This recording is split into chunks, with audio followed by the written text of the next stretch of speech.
Começar, né, irmão Rubens? Por favor, pode dar as honras de início aí. É Nice ou Nilce? Nice. Nice. O nome é Lenilce, mas chamando de Nice é mais fácil. Maravilha. Manice, não tivemos tempo de nos preparar, mas graças a Deus deu tudo certo, né? Já estamos ao vivo pelo YouTube. Bom, eu sou o Rubens Neves, sou psicólogo, faço parte, junto com a irmã Nice e outros irmãos, do grupo que se chama Mente Orientada. É isso, irmã? Mente Orientada? Isso, Cristãos Mentes Orientadas. Cristãos Mentes Orientadas. Qual que é a finalidade deste grupo, irmãos? Falar de saúde mental, de saúde emocional e ajudar aquelas pessoas que têm interesse nesse conhecimento. Sabemos que há muita necessidade dentro das igrejas, independente da placa da igreja, existe a necessidade de você falar sobre a saúde mental, sobre a saúde espiritual, nem se fala porque a igreja, a finalidade dela maior é a saúde espiritual. E hoje a irmã Nice está aqui, daqui a pouco ela vai se apresentar, ela que está conduzindo essa aula hoje, essa live, ela é especialista no autismo. Então, todos aqueles que têm dúvidas, que querem aprender um pouco mais sobre o autismo, como conduzir, como entender, como poder conviver com as pessoas e entender principalmente que o autismo não é uma doença, é uma condição. E dentro desta condição, nós precisamos ter conhecimento de como atender às demandas dessa pessoa.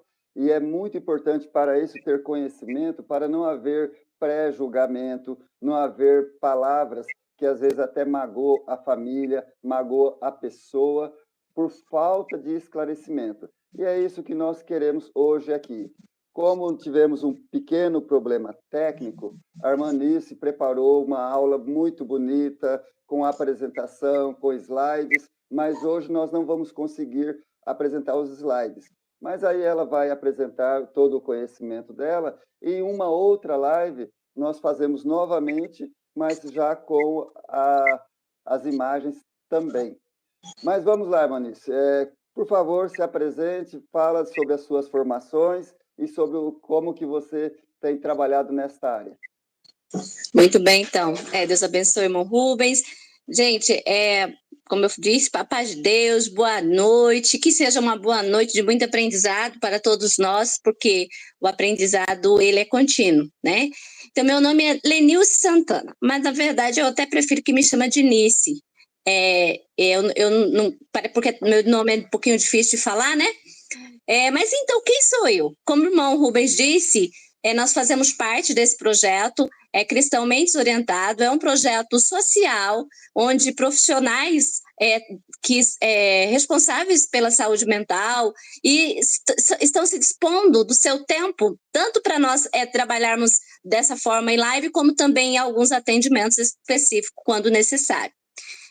Eu sou enfermeira, eu sou licenciada em Artes Música com habilitação em canto, sou especialista em neurociências e em transtorno do espectro autista, sou mestra em música e também sou organista, pianista, professora, pesquisadora, principalmente com o tema de desenvolvimento, né, do neurodesenvolvimento do ser humano de uma forma geral, voltado para a educação musical inclusiva, e também para o transtorno do espectro autista com essa especificidade. Eu já vou contar para vocês por que tem, na verdade, né, essa especificidade.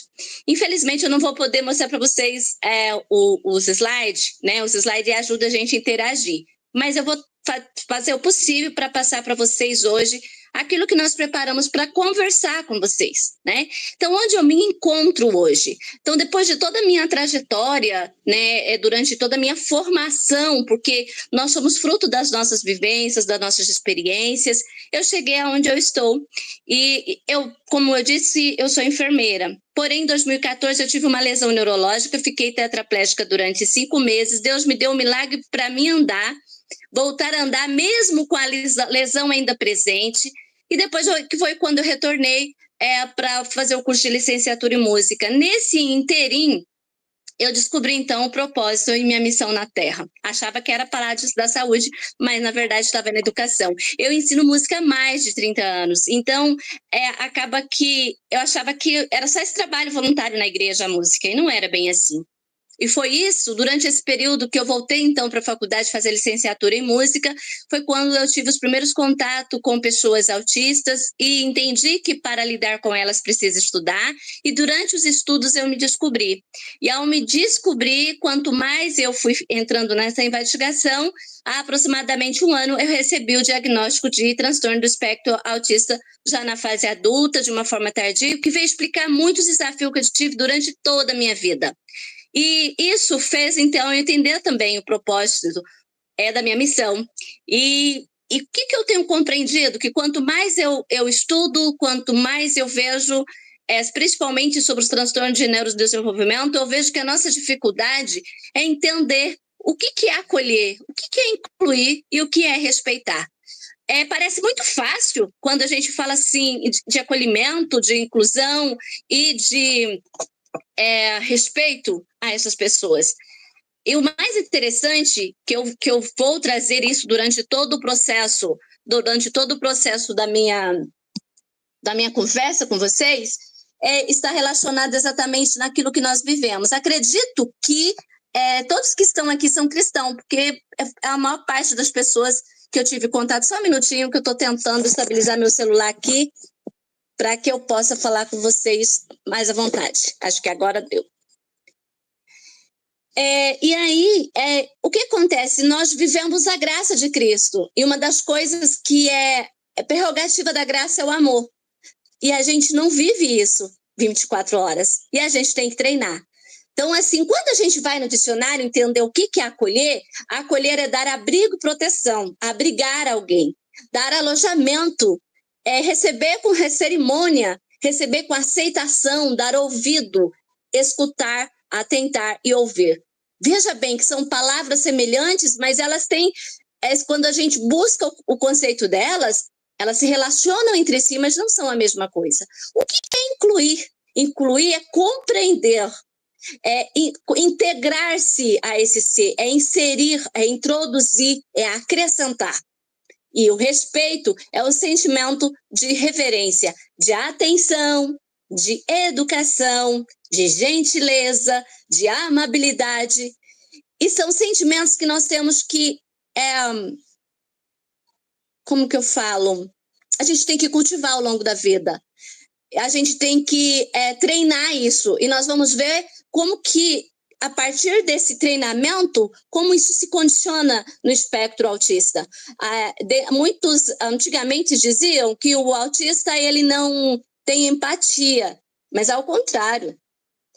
Tudo depende do ambiente que esse autista ele foi criado, tudo depende do nível de suporte dele. Na verdade, depende de muitas coisas, então nós vamos falar sobre isso. Mas o que eu quero dizer é que a maioria dos autistas eles têm um senso de justiça muito grande.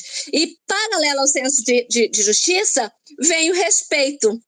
Então, a maioria das pessoas autistas, quando elas começam a compreender o mundo, elas querem reivindicar esse respeito, elas querem reivindicar essa inclusão e esse acolhimento.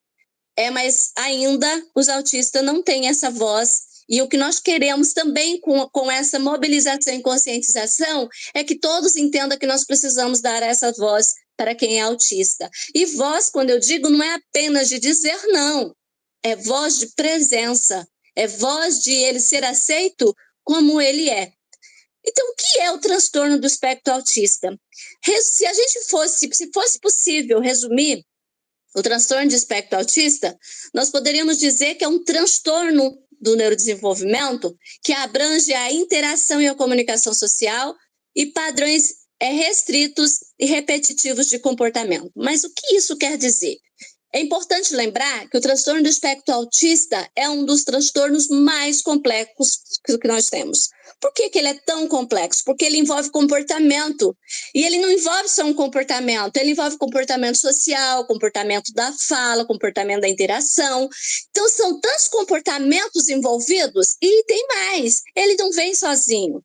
Segundo os estudos, mais de 80% de quem tem autismo vai ter TDAH, ou vai ter 40% vai ter TOD, ele vai apresentar outra comorbidade que epilepsia, ou toque, entre outras, ou seja, toda pessoa que ela é autista, ela tem comorbidades, ela tem um outro transtorno, ou ela tem uma doença que veio junto, né? E por que isso acontece, né? Por um acaso, né, é simplesmente escolhido lá dentro? Como que isso acontece? Como eu disse, nem feliz. Oi. Manilson, pode falar.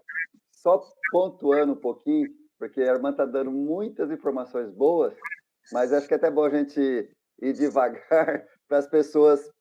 O que a irmã acabou de dizer agora, eu acho muito importante a irmã até repetir, do seguinte, que o autismo não é doença, mas ele vem acompanhado de comorbidades que, para as comorbidades, que são as doenças, vamos dizer, as patologias, aí, nesse caso, é necessário a medicação, fazer tomar algum remédio, às vezes alguma dieta, alguma restrição, porque a comorbidade, que seria a depressão, a ansiedade e outras, né, igual a irmã acabou de dizer, ela vem junto, mas não é o autismo em si, não é a doença, né? É a condição e que vem acompanhado dessa comorbidade. Acho que é muito bom as pessoas, a irmã, até repetir isso aí, assim, porque fica aquele negócio assim, tem cura, tem tratamento, vai tomar remédio até quando? Queria que a irmã comentasse um pouco essa parte da medicação e, sabe, comentasse um pouco, assim, dessa parte da medicação e a terapia junto. Eu sei que lá na frente a irmã vai voltar de novo, mas aproveitar esse gancho. Pronto. Não tranquilo, então. Então, olha, vamos só relembrar. Foi válido. É que com os slides ia guiando para as coisas, mas aqui a gente vai ter que improvisar até a fala aqui. Acho que é bom essa paradinha, porque aí até as pessoas não fica bem uma aula, né? Fica realmente um bate-papo. Certo. Mas assim, você continua usando os slides, porque o slide como diz, é o roteiro, né? Porque tem muita coisa importante para você passar para nós hoje aí. Foi bom o irmão Rubens pontuar, e eu torno a dizer, se fôssemos resumir o transtorno do espectro autista, ele purinho, se a pessoa nascesse autista, purinho autista, ela teria dificuldade na interação social, na comunicação social, e ela apresentaria alguns padrões restritos e repetitivos de comportamentos. E eu nem estou aqui listando todos os 5 critérios que o DSM, que é um manual, que é a partir dele que se embasa o diagnóstico, é o que ele toma como critério para que realmente a pessoa seja autista. É só para a gente entender. Então, recapitulando, um autismo, uma pessoa autista purinho, ela teria essa dificuldade, interação e comunicação social e padrões restritos e repetitivos de comportamento. Mas o que seria essa dificuldade da interação e comunicação social? Ela apresenta exatamente essa dificuldade porque isso não vem sozinho. E tem outra coisa, se fosse nos slides, eu ia mostrar para vocês o cérebro, porque para que a gente possa entender o autismo, é importante a gente compreender algumas partes, depois já eu volto nas comorbidades. É importante a gente compreender quais partes do neurodesenvolvimento que vai estar envolvido nisso. Então, um dos partes que é mais afetada é o lobo frontal. O lobo frontal é essa parte. Se vocês pegar a mão e fazer isso aqui, ó, na cabeça, é como você estivesse pegando, então, o lobo frontal. O lobo frontal, ele é um dos mais importantes, um dos mais afetados nas pessoas que têm transtorno de espectro autista. E ele é responsável pelo controle motor e também pelo pensamento abstrato. Então, assim, por que essa alteração, ela interfere na comunicação e no comportamento social dessa pessoa? Porque esse controle motor, ele pode estar associado com as estereotipias, que são os comportamentos repetitivos, ele pode estar associado também com os interesses restritos, o que é concreto. O autista, ele tem um pouco de dificuldade, pouco, talvez, para muitas pessoas, é muito essa dificuldade com pensamentos abstratos. Então, esse lobo frontal é como ele pode ter menos sinapses ou mais sinapses. Nós já vou falar para vocês de uma comorbidade muito importante, talvez a mais importante, que é a disfunção do processamento sensorial, e exatamente ele vai condicionar quando mais e quando menos. Então, vamos pensar aqui, se nós, pensando no nosso cérebro, então, o lobo frontal, responsável pelo controle motor e pelo pensamento abstrato, é um dos mais afetados. O segundo é o lobo parietal. O lobo parietal é como se fosse aqui em cima, logo depois do lobo frontal, o lobo parietal. Então, assim, ele é responsável, então, pela integração sensorial, pelos estímulos sensórios que o ser humano, ele tem. E é tanto que em alguns estudos, eles até dizem que o autismo poderia ser considerado como um transtorno sensorial, mas isso não se embasa devido a algumas outras alterações. O outro lobo muito importante a gente falar é o lobo temporal, que é logo aqui do lado, aqui como nas têmporas, logo acima do ouvido. Ele é responsável em estar associado com a audição e a memória auditiva, né? E relacionado com o lobo parietal, que pode explicar por que alguns autistas ou escutam mais, ou têm mais sensibilidade ao som, ou não têm. Sempre vai ser para mais ou para menos. É uma das dificuldades que nós autistas têm, é ser dos extremos, sabe? É muito difícil, por isso que a terapia é importante. E um outro ponto importante do cérebro é o cerebelo. O cerebelo não vai ter como eu mostrar em mim, não, mas é como se fosse, imagine vocês, no centro da cabeça, aqui atrás a gente fica o tronco cerebral, que é responsável pelo sono, na verdade, pelos nossos sentidos básicos, pela respiração, frequência cardíaca e controle do sono. Logo depois do tronco cerebral está o cerebelo, e ele que tem um controle motor, a coordenação e o equilíbrio. É também dos componentes do cérebro que é mais afetado em pessoas do transtorno do espectro autista. Por que é importante, primeiro, eu entender aonde que tudo isso se situa? Para mim, compreender que é um transtorno de neurodesenvolvimento. Então, a pessoa, ela não vira autista, ela nasce autista. Então, a pessoa que nascesse simplesmente com essas dificuldades de interação social, comunicação social, comportamento repetitivos, purinho, o próprio tratamento terapêutico, ele seria mais vezes. E que tratamento seria esse? Ele seria apenas tratamento de comportamento. Então, um psicólogo, um terapeuta formado e especialista em comportamento, ele seria o suficiente para lidar com essa criança. Porém, não é isso que acontece. Acontece que, como eu tinha dito anteriormente, a maioria dos autistas, 85%, vão apresentar pelo menos 2 comorbidades. E quais comorbidades são essas? Dessas comorbidades, ela pode ser a disfunção da integração sensorial, que são 95% das pessoas autistas apresentam a disfunção da integração sensorial. Não é uma disfunção que é particular dos autistas. Pessoas que não são autistas podem ter disfunção sensorial. A gente vai falar especificamente dela daqui a pouquinho. O TDAH, né, que é o transtorno de hiperatividade e atenção, esse transtorno ele vai ser falado com mais especificidade no próximo mês, né? O nosso grupo vai divulgar. Nós já temos um profissional que vai falar sobre o TDAH. Nós temos o TOC, né, que é o transtorno obsessivo-compulsivo. Nós temos o TOD, que é o transtorno opositor desafiador.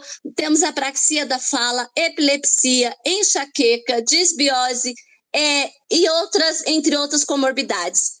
Por que é importante identificar as comorbidades? Porque são essas comorbidades que elas vão acelerar o comportamento disruptivos e também inadequado. Então, uma criança com qualquer uma dessas comorbidades, elas vão apresentar uma agitação, uma irritabilidade, agressividade, autoagressão, dor, insônia, seletividade alimentar ou falta de atenção, entre outros. Então, por isso que nesses momentos, então, qualquer uma dessas comorbidades que eu falei, tirando o toque, a não ser que ele, na verdade, estiver associado com uma outra comorbidade também, mas todas elas vão precisar de medicação. O autismo em si não tem medicação para o autismo, entenderam? Mas para as comorbidades que nós vamos tratar. E aí, então, é importante conhecer quais comorbidades possíveis e os sinais delas, porque a partir dos sinais delas a gente consegue então identificar, e principalmente aí para quem é pai, para quem é mãe, conversar com o médico sobre isso, para que possa pensar assim, imagine aqui, o seu filho não dorme, tem crianças autistas que não dormem. Essas crianças autistas que elas não dormem, elas não têm apenas insônia, ela tem um sono que é um transtorno do sono. E aí elas precisam ser tratadas com medicação, com tratamento de comportamento, para que elas possam, então, regular esse sono. E só assim ela vai conseguir, então, ter uma normalidade na sua vida. Tudo que foge do padrão, o organismo não dá conta. E um ponto muito importante a gente chamar a atenção, que os autistas, eles muitas vezes eles não conseguem, eles não dão conta de verbalizar essas sensações. E a forma deles apresentar isso é pela irritabilidade, pela agressividade, tá? Então, logo mais eu vou falar como que a gente pode identificar esses sinais para que a gente possa intervir, nós como ou pai, ou como educador, ou lá na sala de música, ou na sala infantil, ou mesmo essa criança, ou essa pessoa quando ela chega na igreja. O que fazer com essa pessoa, tá bom? Então é importante, por que então que a gente tem que entender sobre o autismo? Porque a prevalência ela tem aumentado. Se quando comparado para 2004, que para cada criança que nascia, para cada 150 criança que nascia, uma era autista. Hoje, no estudo que foi publicado em 2023, mas que foi um estudo de 2020, porque assim, acontece o estudo e a publicação geralmente ela vem só 2 anos depois. Então, o estudo de 2020, publicado em 2023, hoje, a cada 36 crianças que nascem, uma é autista. Então, a gente teve uma progressão. É porque estamos tendo a epidemia de autismo? Não. É porque os sinais estão sendo vistos mais cedo, a precisão dos diagnósticos, a atenção dos profissionais e o conhecimento espalhado para pais, famílias, profissionais, principalmente da educação. Na escola é um dos lugares que tem o maior índice de relevância quanto ao diagnóstico, tá? E aí, quando a gente pensa em autismo, é importante a gente falar um pouquinho com os pais de pessoas e de crianças autistas, porque a primeira pergunta é: autismo, por que eu? Por que eu? Será que eu fiz alguma coisa?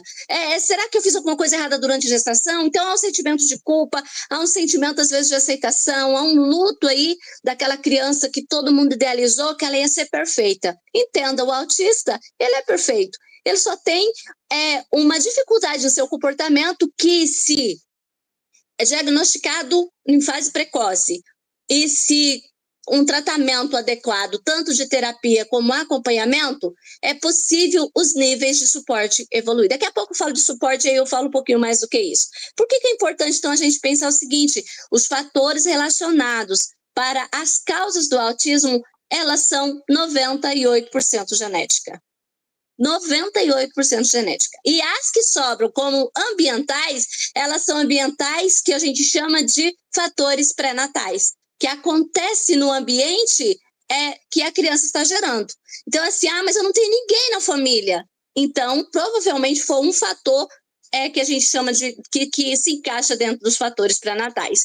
Esses fatores, né, eles estão relacionados com hipertensão ou hipotensão, pessoas que têm uma gravidez com risco de aborto iminente, diabetes gestacional, pessoas que fumam, inflamação intrauterina, exposição precoce, né, a agrotóxico, uma predisposição, né, materna a complicações durante a gestação, fertilizações in vitro. Então, esses são fatores considerados pelos estudos como os fatores pré-natais. Nos fatores perinatais, que é durante a gestação, está relacionado ao próprio desenvolvimento da criança. Um parto de longa duração, um parto cesáreo ou fórceps, sofrimento fetal agudo, uma prematuridade, uma asfixia perinatal, a ausência de choro ao nascer, baixo peso ao nascer, malformação, icterícia neonatal e episódios de crise epilética. Vejamos que nós estamos falando de cérebro, né? E o cérebro, acontece no nosso cérebro que é uma coisa que chama poda neural. Essa poda neural é um mecanismo que o organismo tem de ele ir lá e eliminar todos os neurônios que não estão servindo naquele momento. E essa poda neural, ela tem que acontecer, ela acontece intrauterina, ela acontece 2 vezes durante a pré-infância, a primeira infância, e a mais importante, ela vai acontecer aí por volta dos 6 anos. Essa poda neural, muitas vezes, se o organismo dessa criança, essa poda neural, ela não aconteceu em tempo, vamos dizer assim, preciso, então, essa criança é uma possibilidade de ela apresentar na sua primeira infância, então, os sinais de autismo. Lembrando que nós estamos falando do cérebro, estamos falando também de gene, porque quando nós falamos de poda neural, está relacionado a como esses genes estão se comportando. E hoje é tão complexo essa questão genética do autismo, porque tem mais de 400 genes envolvidos. Então, não tem como simplesmente pegar. Por isso, é o que explica também que tem 1 milhão de autistas e todos diferentes. Pode ser no mesmo nível, mas eles não vão ter as mesmas características. Eles podem ter alguns sinais semelhantes, mas até o comportamento deles em relação a esses sinais serão diferentes. Então, por isso que é importante a gente ter uma ideia e tirar, principalmente para os pais, aquele sentimento de que foi culpa sua, tá? Não tem culpa de ninguém. Na verdade, se a gente buscar na Bíblia, Jesus Cristo foi a pessoa mais inclusiva que já viveu na Terra. E todas as deficiências que aparecem, porque o autismo é uma deficiência, segundo a lei, é uma deficiência, todas as deficiências, elas são críveis para a gente exercer o amor. Tanto para nós que somos autistas, a gente precisa exercer muito esse amor para ter paciência com aquelas pessoas que não nos compreendem, quanto as pessoas que nos rodeiam que precisam aprender e ser sensíveis para compreender o outro que é diferente. Então, isso, faz parte do aprendizado ser autista, certo? Bem, e aí quais são esses sinais? Muito importante, então, identificar. É possível hoje fechar diagnóstico de crianças com menos de 1 ano. Tudo depende da perspicácia e dos olhares de sinais. Por exemplo, uma família que já tem uma primeira criança autista, a probabilidade dela ter uma segunda autista é de 15% a 30%. Então, o que ela deve fazer? Nasceu a segunda criança. Você, não, Deus me livre, não vai ser autista. Não. Olha só, lembre-se que se essa criança for diagnosticada precocemente, a chance dela ter um desenvolvimento normal, não é que ela vai deixar de ser autista, ela vai deixar de apresentar os sinais de autismo. Ela vai continuar sendo autista, porque é isso que a terapia comportamental, o terapeuta ocupacional, o psicomotricista vão contribuir com a criança e com a pessoa que tem autista, não importa a idade. Eu vou falar muito de criança aqui, mas não importa a idade. Ele vai ajudar na questão comportamental. Então, é possível, sim, delinear os sinais e sintomas autísticos, desde que esteja um acompanhamento terapêutico eficaz, tá? A quantidade e a qualidade da terapia é que vai falar aqui no desenvolvimento dessa criança. Então, você tem lá um bebê que ele não gosta de olhar nos olhos. Sabe aquele bebê quietinho que fica lá no berço e a mãe fala, graças a Deus, Deus me deu um bebê quietinho, ele não chora, tem que acordar para mamar. Epa, sinal de alerta. Não é que tudo é autismo, mas é sinal de alerta. Vamos estimular essa criança? Vamos acordar ela de 3 horas, se for o caso, vamos brincar com ela, vamos fazer atividades que ajudem a aumentar a tonicidade muscular, entre outros, para que a gente possa, então, ter um desenvolvimento em tempo dessa criança, lembrando que o diagnóstico em si, o lado diagnóstico é o de menos. O mais importante é identificar sinais, entrar com a intervenção, porque a intervenção ela é muito mais importante do que propriamente se fechou ou não fechou o diagnóstico. Eu tenho um profissional que eu gosto muito dele porque ele fala bem assim, ele prefere pecar por excesso. Então, ele não se importa de dar um diagnóstico para uma criança de 1 ano e pouco e falar assim, vamos intervir. Porque ele prefere estar errado. E vocês têm que entender, paizinhos e mãezinhas, vocês têm que entender isso. Não importa se diagnosticou seu filho com autismo numa idade desse. Não! Vamos com a intervenção, é o mais importante. Se lá na frente falar assim, erramos, não era autismo, porque o sinal... Pronto, que bom! Porque o mais importante é a intervenção. Então, bora lá. E aí, assim, dificuldade de olhar aquela criança, fique atento a isso. Eu não vou, como a gente está aqui conversando, eu não consigo dialogar com vocês, eu não vou me ater muito aos detalhes, mas a gente pode ter uma conversa num outro momento. Na idade pré-escolar, criança com dificuldade de aprendizagem de linguagem, né? Problemas de comportamento social, uma hiperatividade, não gosta de ficar calçado, ele apresenta crises de agressividade constantemente. Criança na fase escolar, ela já apresenta um hiperfoco mais determinado. Criança que gosta de empilhar as coisas, tudo dele tem que estar bem cercadinho, um do lado do outro, tá? Chegando, então, nos adolescentes, cuidado, aqui é uma das fases que mais nos preocupou e, na verdade, foi o motivo da gente fundar esse grupo Cristãomente Desorientada, foi o nosso olhar para os nossos adolescentes. Tem muito adolescente erroneamente diagnosticado com depressão e com crise de ansiedade, assim como eu fui aos 14 anos de idade, e, na verdade, o que ele tem é autismo. Então, esse adolescente, ele vai ficar mais introspecto ainda. Ou ele vai tentar interagir num grupo, mas de uma forma totalmente errada e com um comportamento inadequado. Ele vai tentar esconder as estereotipias, com isso ele vai sobrecarregar o seu próprio corpo e o que aumenta ainda mais o comportamento inadequado. Tá? Então, a literalidade, a dificuldade que ter de realmente entender aquilo que as pessoas falam, porque a gente leva ao pé da letra. Até hoje, às vezes, eu tenho dificuldade. Volte e meia, eu tenho que perguntar para quem está do lado, geralmente para minha filha, e aí, o que isso quer dizer? Tá? Autismo em meninas, mais cuidado ainda, porque culturalmente a menina ela é criada para ficar quietinha, ela é criada para ser comportadinha, a princesinha do papai e da mamãe. Então é mais difícil a gente identificar sinais em meninas. Né? Então, assim, ela tem uma capacidade que se chama masking, que é camuflar as suas emoções e as suas próprias características. Outra característica das meninas, e eu fiz isso muito, é assistir filme ou ler livro e tentar reproduzir aquilo que ela leu, o que ela viu.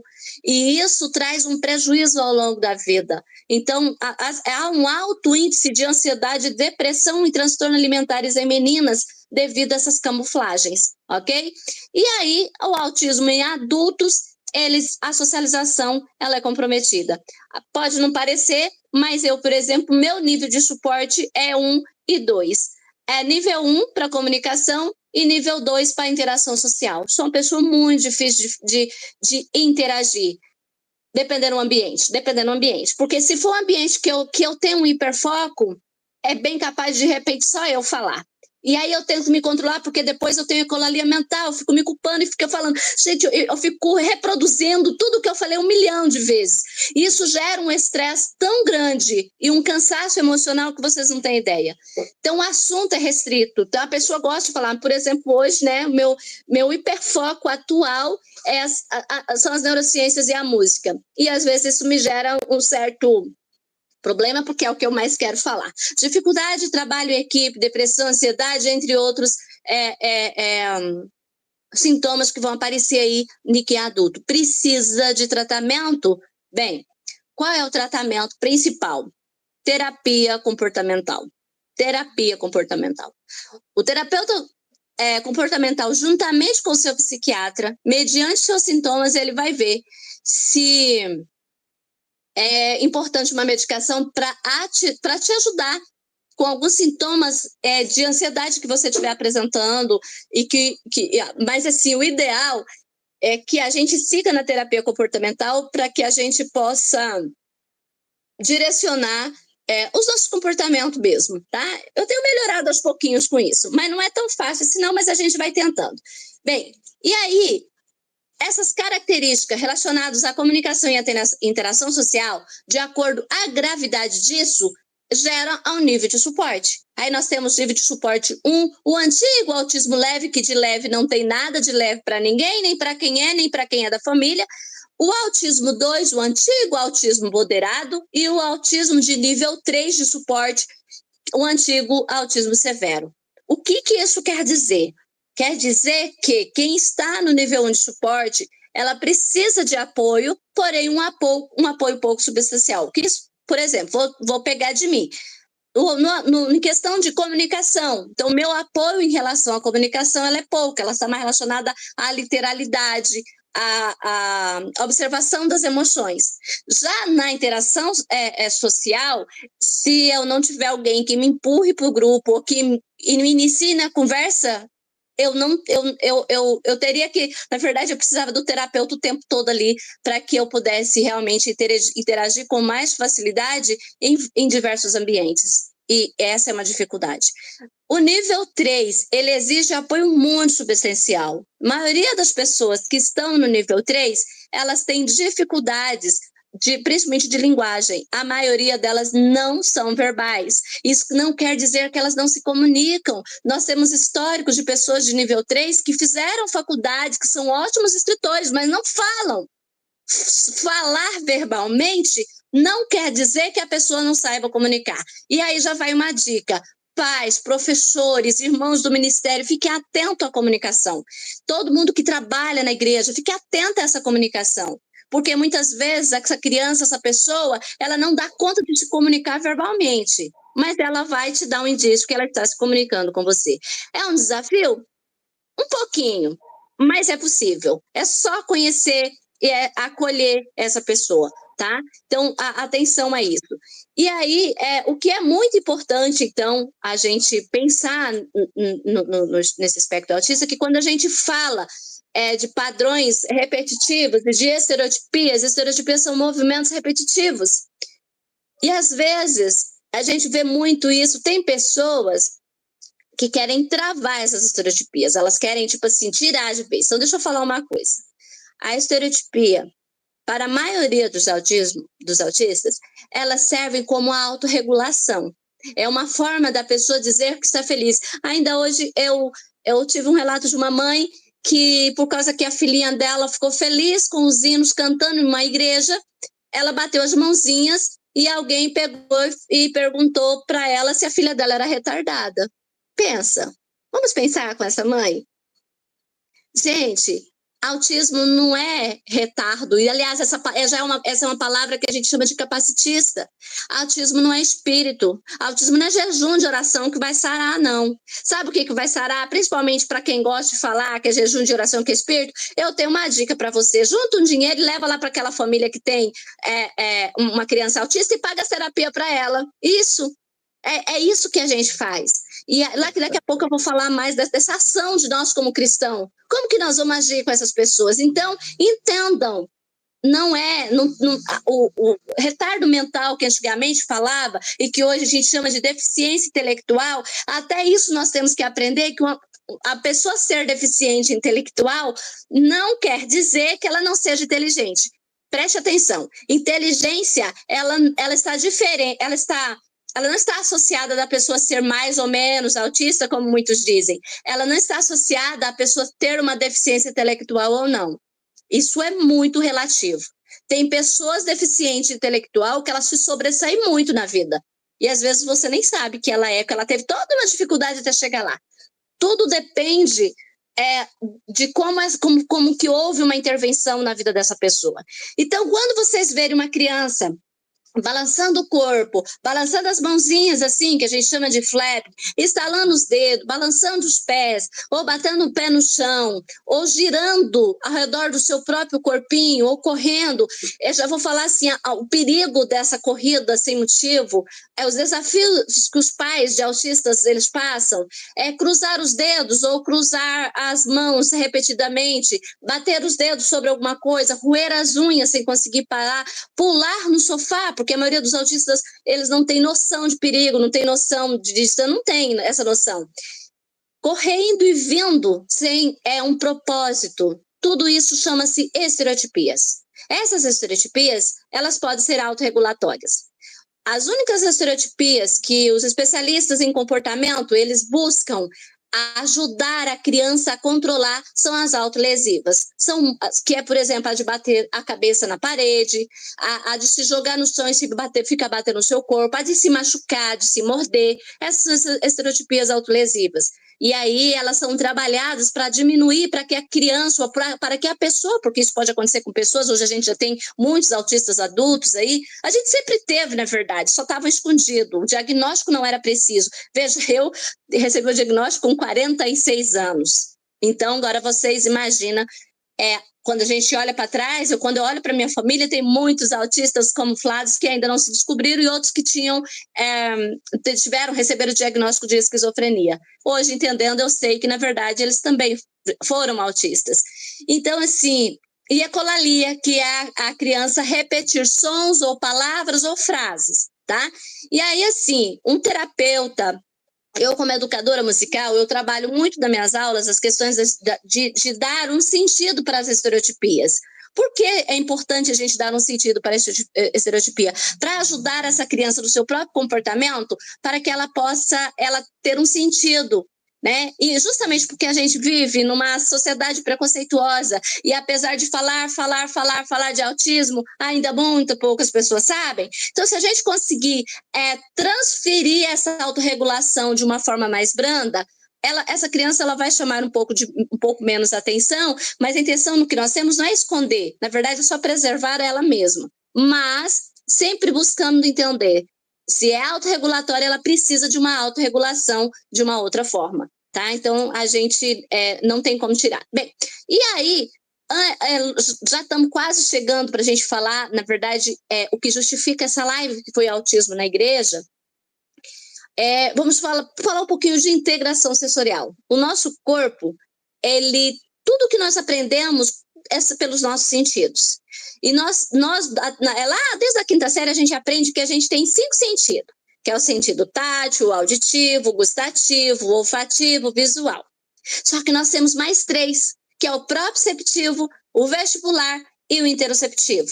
Bem, como os 5 primeiros vocês já conhecem, eu vou falar um pouquinho mais do proprioceptivo. O proprioceptivo é a condição que o nosso cérebro tem de compreender o espaço e tempo onde ele habita. O vestibular, ele junto com o auditivo, ele nos ajuda a equilibrar, né? Então, o vestibular, a ação dele é toda... Lembra que eu falei lá atrás do cerebelo? Pois é lá a partir desde o nosso canal auditivo, em contato com o cerebelo, é que nós vamos, então, ter essa percepção do vestibular. É muito importante que algumas atividades sejam feitas com criança, sabe? Colocar a criança, sim, no colo, quando bebê ainda, ou mesmo depois maior, numa rede, e balançar suavemente nesse movimento, assim, tem que ser suave, tá, gente? Suavemente ajuda a desenvolver o sistema vestibular dessa criança, tá? Então, assim, tem algumas ações que a gente pode fazer em casa quando a criança nasce indiferente ou sem pensar se ela vai ser autista ou não. São ações que nos ajudam a desenvolver esses sentidos de forma que... Por que é importante todos esses sentidos estarem desenvolvidos? Porque é através deles que o nosso cérebro vai captar a informação do nosso ambiente externo, ele vai processar essa informação e aí ele devolve essa informação. Essa informação ela é devolvida de algumas formas, ou de uma forma verbal, a pessoa vai verbalizar o que ela viu, o que ela sentiu, ou o que ela ouviu, né? ou ela vai verbalizar um comportamento motor, que é na questão do andar, na questão do pular. E aí nós temos o interoceptivo, que é o que é responsável por a gente sentir fome, sentir sede, sentir frio, sentir calor. E o que acontece com as pessoas autistas, então? Como eu disse antes, 95% dessas pessoas, elas vão ter dificuldade. É como o cérebro recebesse as informações, mas ele não dá conta de etiquetar as coisas. Fica tudo misturado. Ele não consegue interpretar e receber essas informações ao mesmo tempo. E aí o sistema nervoso central faz o quê? Ele dá preferência a algumas, e às vezes aquela informação que o sistema nervoso central deu preferência não era mais importante daquele momento. E vocês querem ver uma coisa? É uma pessoa que é autista e TDAH como eu, porque isso aqui é uma briga. Porque enquanto as etiquetas das informações ela é muito rápida, e assim, elas até que não se misturam, não. O problema é eu querer dar conta de fazer tudo ao mesmo tempo. Aí eu não dou conta por outras inabilidades relacionadas ao autismo. Aí vira uma loucura, mas a gente, como eu falei, a terapia comportamental vai nos ajudando e a gente vai treinando isso daí. E aí, de acordo com essas informações são recebidas, essas respostas, elas têm uma velocidade. Elas podem ser moduladas para opor uma hiperresponsividade. Ou seja, ou eu vou ter frio demais, ou eu vou ter calor demais, ou eu não vou ter frio e não vou ter calor.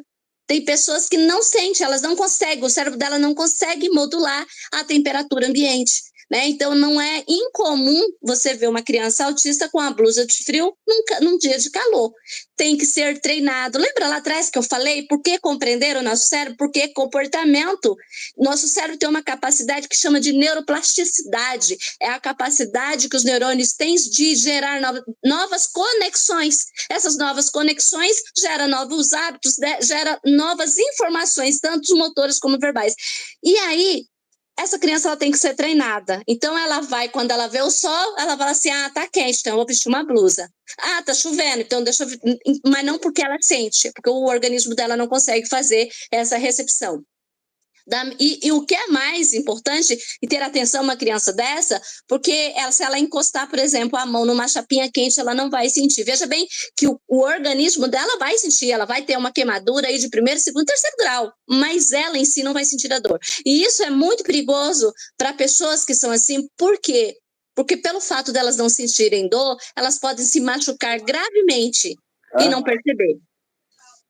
E ainda tem a questão da busca sensorial voltado para a modulação. Sabe que eu falei lá atrás, daquela criança que fica rodando. Deve vencer o tempo aí, irmão Rubens? Apareceu uma mensagem aqui, Manice, perdão. Eu não sei se é mensagem real do YouTube ou é alguém fazendo graça. Diz que violou alguma norma. Deixa eu ler aqui. Atenção, usuário. Caso desrespeite desta conta, pode ser banido. Você violou uma das nossas diretrizes, esta live deve ser encerrada. Você violou uma das nossas diretrizes, esta live deve ser encerrada.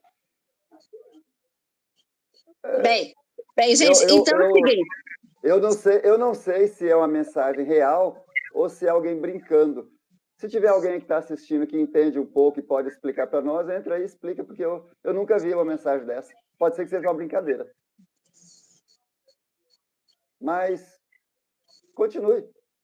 Depois a gente se defende se por acaso aconteceu alguma coisa, mas pode ser que seja uma brincadeira. Às vezes as pessoas entram e falam as coisas absurdas. Pronto. Mas se por acaso a live ela for interrompida, aí eu vou juntar, nós vamos reunir junto com a minha equipe, tá bom? Ali, irmão Rubens também faz parte dela. E nós vamos ver uma forma da gente fazer essa live acontecer para a gente terminar, porque agora que eu estou indo para os finalmente... Continua Sim, eu vou continuar, mas a gente já deve... Se acontecer alguma coisa, depois a gente se defende, mas eu acho que é brincadeira, viu? A gente... Fica à vontade, tá? Fica tranquila. A gente continua em algum momento. Continua tranquilo. Se é alguém brincando, é uma brincadeira bem... Não, isso acontece. Eu já vi coisas parecidas. Pode continuar, Manice. Tá ótimo, continue, fique tranquilo. Bem, eu falei lá atrás para vocês daquela criança que ela fica rodando em si mesma. Pode ser uma busca sensorial. Ela está tentando se modular, né? E aí, veja bem, as pessoas que estão enviando pergunta aí, eu provavelmente, talvez eu não consiga responder todas. O que eu vou dizer para vocês? Anotem aí meu Instagram. E aí vocês podem perguntar lá e depois a gente pode marcar um novo encontro, tá bom? Meu Instagram é @Nice com Y, NYCES Santana. Anotem aí, vocês podem me mandar as perguntas por lá e aí eu vou vou responder cada uma com carinho. Busca sensorial. Então, essa criança, ela pode estar, sim, nessa busca de modulação. E veja bem, e como é que eu vou saber se a minha criança tem uma disfunção de integração sensorial ou não? É importante, uma mãe hoje comentando comigo, e ela falou bem assim, minha filha tem uma mania de quando escuta som, colocar a mão nos ouvidos. Gente, pare tudo, não é mania. Ouvir som e colocar a mão no ouvido é sinal de disfunção de integração sensorial. Algum som, algum aspecto do som causou um incômodo nessa criança. Eu tinha muito disso na minha infância, e é tanto assim, eu vou falar de mim em relação a isso. Veja bem, eu comecei a estudar música com 6 anos, eu sempre vivi no mundo musical, sou piolho de ensaio, mas eu tenho muita dificuldade porque eu saía de ensaios, assim, eu não sei se eu comentei anteriormente, mas assim, quando eu nasci, meus pais já eram crentes de uma instituição e eu estou nela até hoje, é onde realmente eu me sinto bem, e eu gosto muito de ensaio. E aí tinha momentos que eu ia para o ensaio e saía de lá com o corpo doendo. Teve 3 situações que eu saí e deitei do lado de fora da igreja de tanta dor no corpo. Eu só vim entender agora que é a disfunção da integração sensorial. Eu tenho uma hipersensibilidade auditiva relacionada a decibéis. Então, decibéis toleráveis, que assim não me incomoda, é até 90 decibéis. Aí eu falo com vocês, aonde a gente vai achar uma orquestra para tocar com 90 decibéis? Não acha. Hoje eu uso abafador na igreja. O abafador, ele diminui 32 decibéis. Não é 100%, mas já melhorou, me dá um nível de conforto, me ajuda a concentrar mais no pregador, né? Então, isso é importante atentar. Procurem, se o seu filho tem um sinal que se relaciona à questão do ouvido ou à escolha de alguns alimentos, assim, ele rejeita alguns alimentos no sentido até às vezes assim de fazer ânsia, e você vê algumas particularidades relacionadas ao sistema sensorial, aos 5 sentidos, ele sente cheiro demais ou ele gosta de...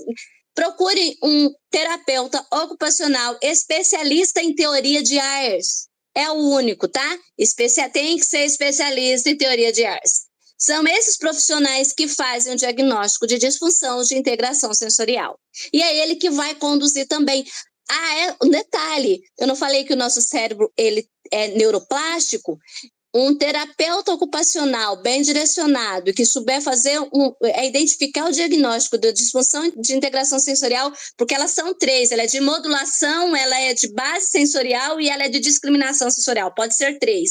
Se ele identifica corretamente e faz a terapia corretamente, a tendência é a gente melhorar o suporte, na verdade, essas coisas incomodaram um pouquinho menos. Então, tudo é importante em relação a isso. São todas as pessoas que vão ter dificuldade relacionada ao volume de som? Não. São específicos. Alguns são por tipos de som. Tem pessoas que... Por quê? Porque, como eu acabei de falar, um está relacionado à modulação, outro está relacionado à discriminação, outro está relacionado à questão de base. No meu caso, é modulação. Então, a intensidade realmente me incomoda muito, né? Mas, como eu falei para vocês, o abafador hoje ele já me gera um nível de conforto. E aí, a partir disso, hoje, tem um estudo, na verdade, meu estudo, né, de mestrado, ele foi exatamente em cima de uma pirâmide de aprendizagem, aonde a pirâmide, infelizmente eu não consigo mostrar para vocês, mas a pirâmide de aprendizagem, isso está relacionado a tudo que a gente aprende na vida, ela sai do sistema nervoso central, os primeiros pontos que ela passa, qualquer informação que chega até a gente é pelos sentidos, é pelo sistema sensorial, Depois, para vocês terem uma ideia, vou tentar falar dela para vocês. Na primeira linha, então fica o sistema nervoso central na base, em seguida vem o sistema tátil, vestibular e proprioceptivo. Na terceira linha, o sistema olfativo, visual, auditivo e paladar. Na quarta, aqui que chega o desenvolvimento motor, que começa a questão postural, o desenvolvimento da consciência corporal, do planejamento motor, da maturação dos reflexos. Na quinta, que começa a coordenação proprioceptiva, a coordenação de olho-mão, a coordenação do sistema motor ocular e do ajuste postural.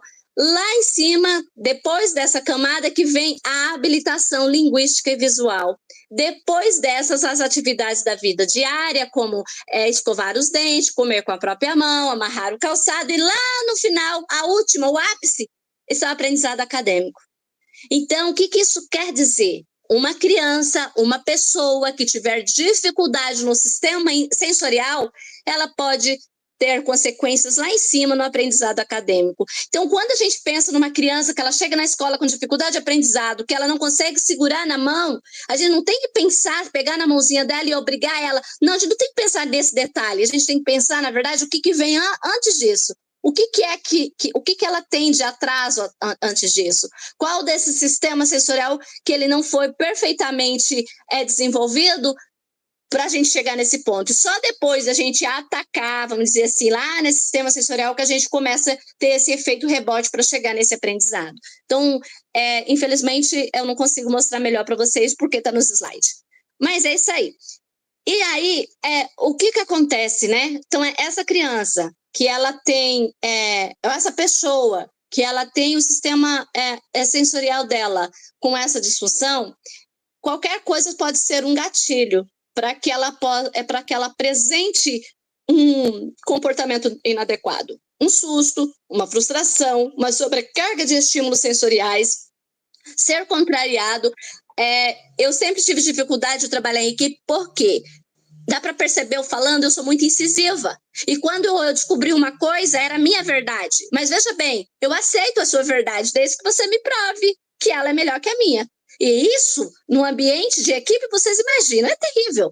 Então eu tive muita dificuldade, porque parecia que só eu mandava, mas eu falava, me prove. Mas quem queria provar? Por causa da minha, de ser tão incisiva, parecia que eu não ia aceitar. Então, isso é importante ser trabalhado. E eu consegui, assim, trabalhar isso agora durante o meu mestrado. Eu direcionei uma equipe de monitoria onde eu os treinei e eu consegui deixá-los trabalhar, sabe? Sem realmente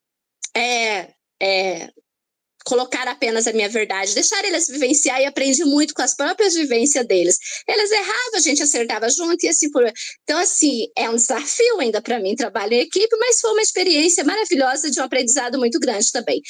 Invasão de espaço, excesso de informação, por isso que quando a gente gera informação para quem é autista, é que não fala. Se ele tem TDAH, às vezes ele pode dar conta. Eu dou conta do excesso de informações até um determinado momento. Né? Falta de compreensão por causa da literalidade, uma primeira visita a ambientes novos, a gente vai falar muito da previsibilidade, a espera em filas prolongadas, isso tem que ser treinado. Lembrando que tudo que eu estou falando aqui é uma dificuldade inerente de uma pessoa autista que ela está sem nenhuma terapia. A criança, a pessoa que ela começa a trabalhar, que ela começa em terapia, ela vai ser treinada para isso. Aos pouquinhos, uma coisa de cada vez. E a gente tem que lembrar que uma gota é uma conquista enorme. Eu trabalhei com uma criança não verbal durante 1 ano. Nas últimas 3 aulas, ela cantou lá, lá, lá. Para nós foi o nosso maior ganho. Foi 1 ano. Vocês estão entendendo? Então, assim, a gente tem que pensar que essa foi a nossa gota. Né? Então, assim, com mais 1 ano, quem sabe ela não ia falar larilá, né? Já que ela falou lalá. Tudo é uma espera. Pode ser que ela destravasse, assim. Tive uma criança de 3 anos não verbal que ela terminou a aula falando. Então, até porque tem crianças que têm mutismo seletivo e depois isso aí é um outro assunto para uma outra live, não dá para nem começar a falar disso agora. Situações de conflitos também são possíveis gatilhos. Lugares muito iluminados, acúmulo de demanda, e daqui a pouco eu vou falar isso aqui na hora que eu começar a falar ali na igreja. do ambiente igreja, do ambiente congregacional, do ambiente de louvor, tá? E aí tudo isso gera consequência. As consequências são as crises. E de acordo o potencial, a reverberação dessa crise, ela vai levar a alguns nomes. Tem o meltdown, que é uma crise muito intensa e explosiva.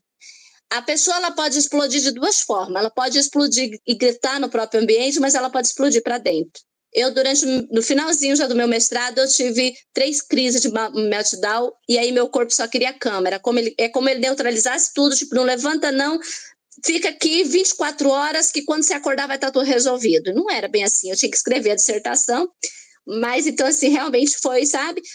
E aí junto com ela tem um shutdown, que é o desligamento. A pessoa, ela desliga no ambiente que ela está. Então assim, ela está ali, de repente é como ela estivesse num outro momento.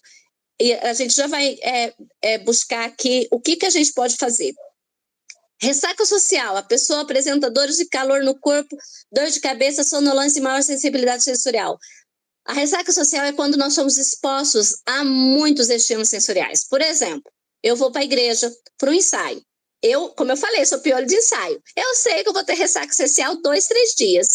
Eu sei, mas eu vou, porque eu gosto. Entenderam? Então, assim, por isso que, imagina, em festa, uma festa, casamento, coisa assim, não é nem que eu não goste, mas o peso, a resposta é tão grande que às vezes eu prefiro ficar em casa. O outro, uma consequência muito grande daqueles sinais que eu falei que pode estimular esse sistema sensorial é o eloping. É o comportamento que principalmente as crianças têm de saírem correndo sem um destino final. Isso é muito perigoso, principalmente assim, em ambientes movimentados, porque a criança ela fica muito propensa a um acidente, né? Ela não tem noção do espaço, ela pode atravessar uma rua em movimento. Então, assim, para os pais, né, que têm crianças que apresentam, na verdade, o eloping, hoje é aconselhável, é claro que fica na decisão de cada um, na verdade, uma proteção, que é tipo, vou falar assim, não é exatamente uma coleirinha, mas é como fosse, mas é uma proteção, e aí segura a criança, porque ela pode sair correndo, ela tem um espaço dela correr, mas ela está segura pelo pai.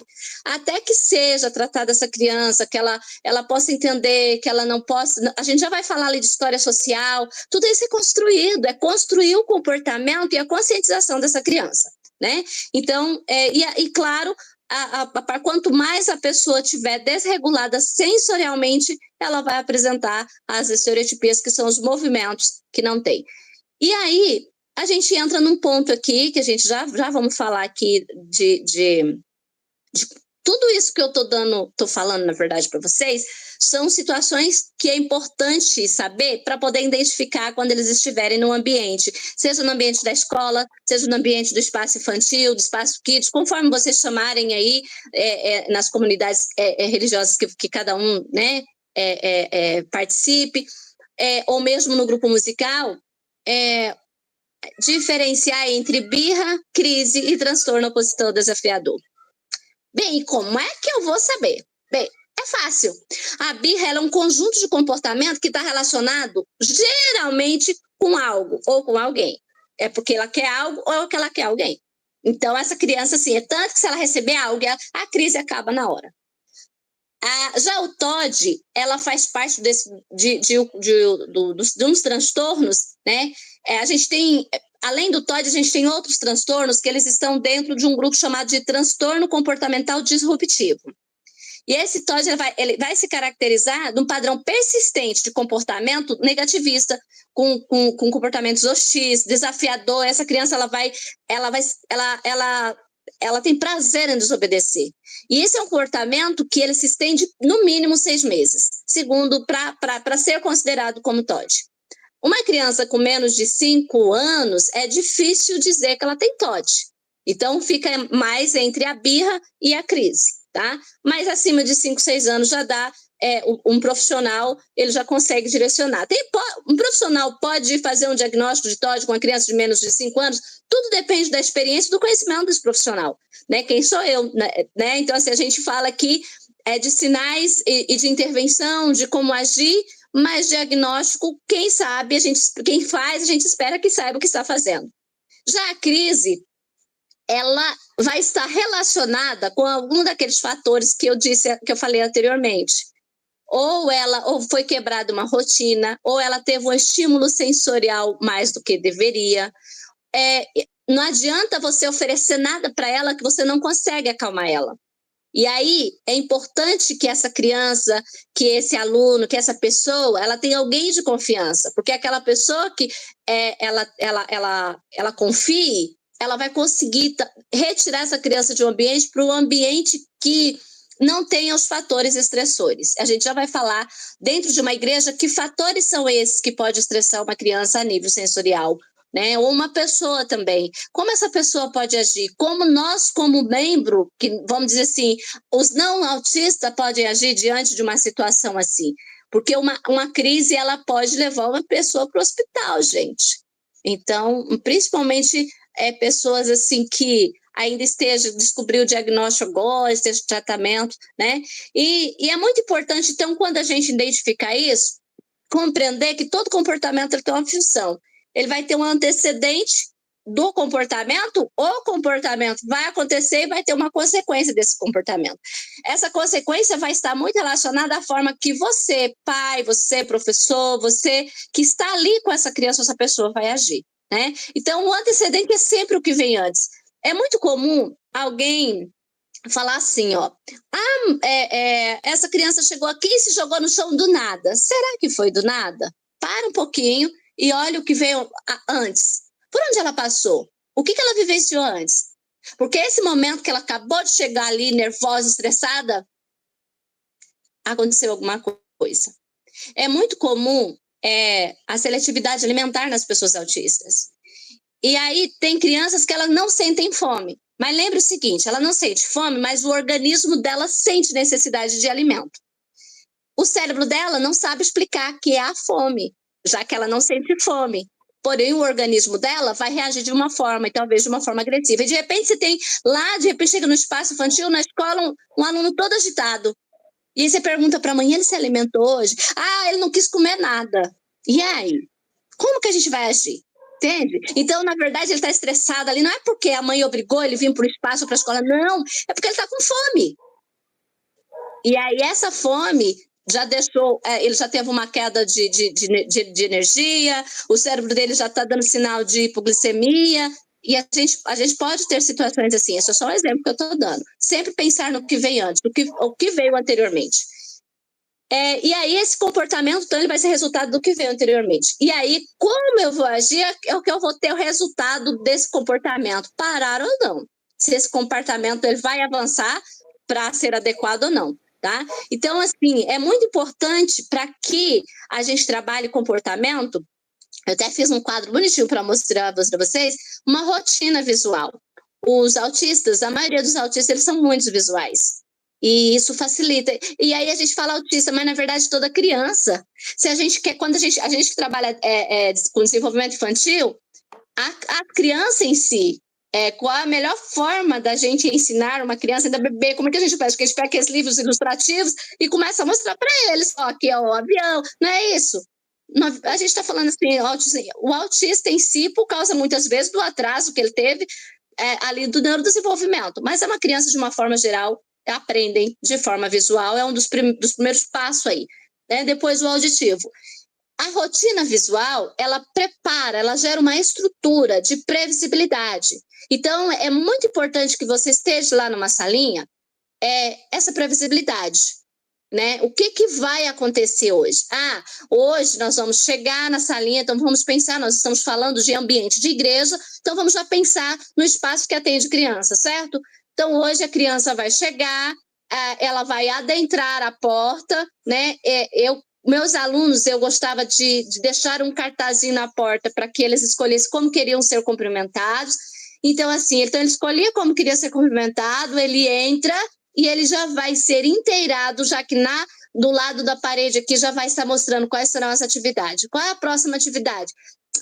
Qual a próxima ação? Entrar na sala, sentar na cadeira, esperar a professora, ou quem vai conduzir ou coordenar ali. E aí, em seguida, vamos cantar um louvor, cantar um hino, vamos orar. Tem que estar mostrando ali para ele. Por quê? Isso gera uma previsibilidade para ele, que ele sabe o que vai acontecer e a quantidade de tempo que ele vai ficar ali. Tá? Então, uma criança que não come direito, às vezes ela quer comer durante a aula. Se a gente não tem uma previsibilidade para essa criança, ela pode entrar em crise por causa da questão de tempo. As minhas aulas com crianças autistas, elas costumam variar aí de 20 a 30 minutos. Já cheguei a dar 1 hora de aula já, porque a criança queria. Mas eu gosto de respeitar esse tempo, espaço dela, porque ela cansa. Devido ao acúmulo de informação, nós autistas temos um gasto de energia muito grande. Isso quer dizer que nós temos um cansaço maior do que outras pessoas. Então, é muito importante a gente considerar isso, perceber se essa criança está cansada, né? Tem crianças que elas aprendem se movimentando, então tem que ter um espacinho, aonde quer que vocês estejam com essa criança, tem que ter um espacinho para ela. Se ela aprende andando, então faz o espaço dela se movimentar naquele ambiente. E outra, uma coisa que eu vou falar para os pais e as mamãezinhas. Eu falei lá atrás que quando o pai e uma mãe recebem diagnóstico, a primeira coisa que eles vivenciam, eles precisam vivenciar, e isso é importante, é o luto. Aceitar aquilo. Alguns já chutam a barriga logo e procura conhecimento e tal, e vai atrás e fala, me ajuda aqui. Já outros ficam inibidos, por causa de muitas pessoas achar que o autismo na verdade, tem um estigma do autismo, de pessoas assim que estão, que nem ficavam antigamente, que não tem controle da saliva, que tem uma feição caída, e não é assim. O autismo não tem cara. Então, o que eu falo para vocês? A coisa mais importante desses pais e mamãezinhas e para conscientizar, você chegar no espaço que você vai levar seu filho e leva uma cartinha de apresentação. Essa cartinha de apresentação é como assim, imagine eu me apresentando num lugar. Oi, eu sou Nice, eu sou autista.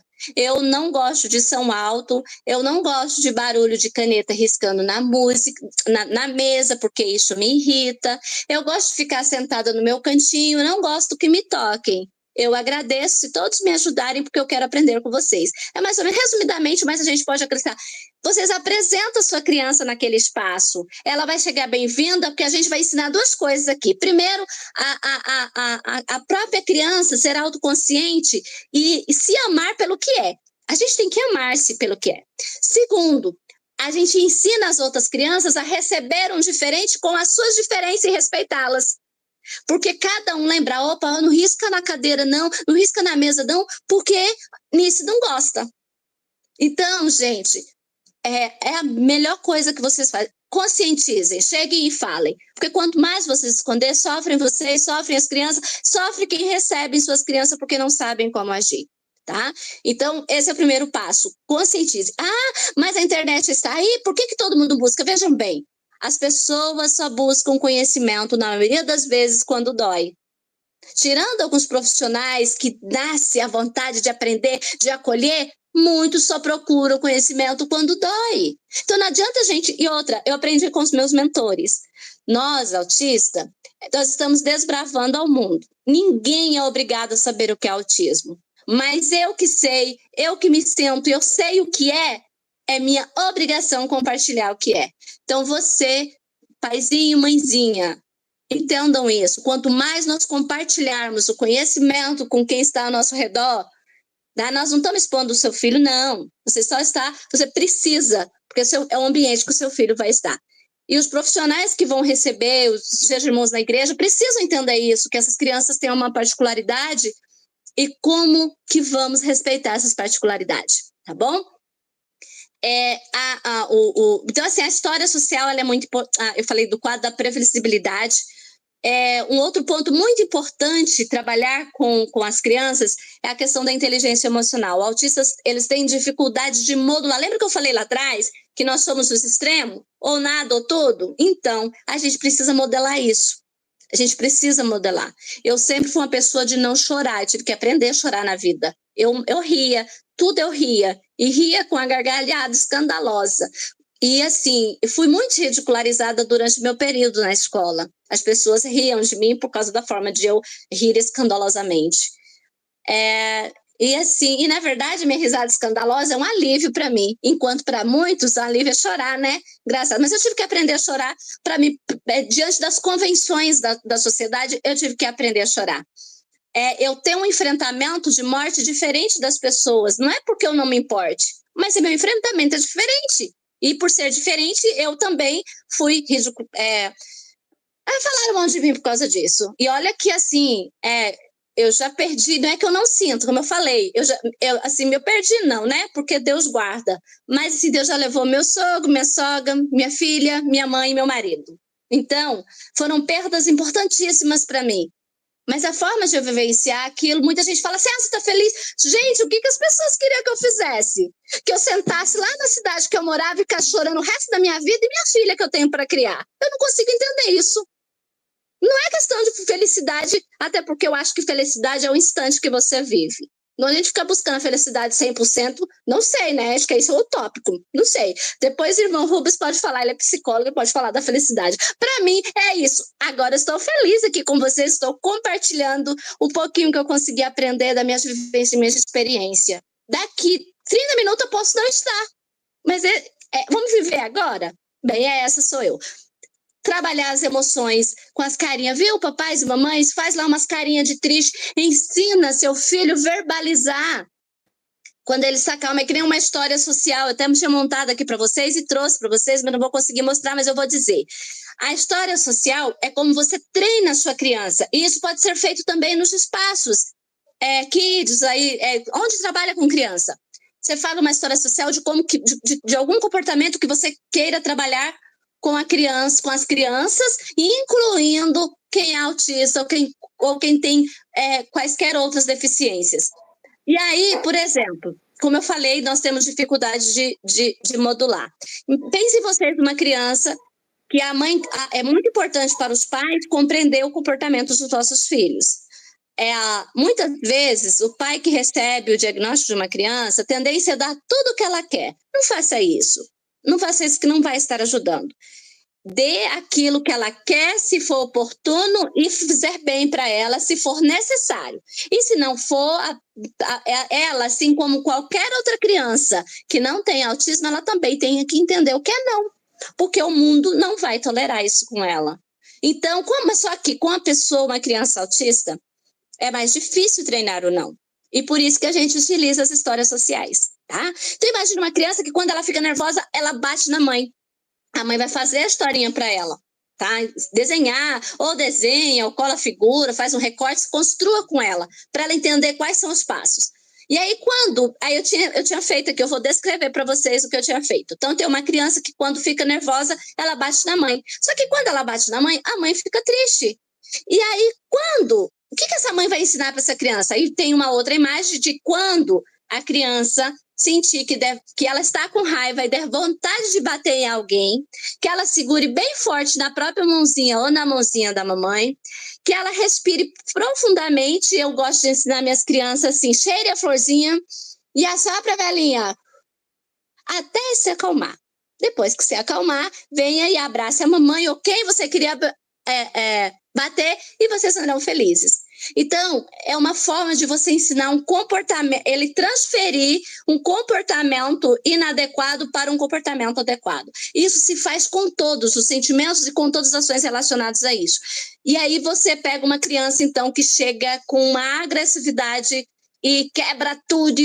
Primeira coisa que você tem que entender é conversar com essa mãe. Da onde essa criança veio? O que ela vivenciou antes? E aí, vim conversar com essa criança e trabalhar uma história social nesse sentido, desse comportamento. Ajudar essa criança a identificar esse sentimento, ajudar essa criança a entender esse comportamento. A gente só consegue chegar lá no final para um comportamento adequado se a gente identificar a possível causa. Nem sempre a gente consegue, mas o nosso norteador, quando a gente trabalha com crianças, são os pais. Né? E por isso, mais uma vez eu falo, paizinhos e mãezinhas, não se escondam. Eu tenho certeza que pela quantidade de pessoas que abraçaram essa live, vocês serão ancorados. Abram a boca, se exponham, tá? Assim, com carinho também, vocês vão ter esse carinho, porque o carinho ele é recíproco, não é? Foi isso que eu aprendi. Você dá carinho e recebe carinho. É claro que às vezes a gente chega assim, né? Tem pessoas que não estão preparadas, mas aí é aquele momento da gente exercer a graça de Cristo, não é mesmo? Que a gente amou e não foi amada. Aí a gente respira, tem paciência e tenta de novo. Então, pronto. Treinar o sim, como eu já falei, antecipadamente. Muitos autistas têm dificuldade de lidar com a quebra de rotina. Se fosse em outra situação, isso que aconteceu hoje, eu ia ficar doida, ia falar para vocês, vamos marcar outra live, que não dá não. Porque quebrou todo o meu script.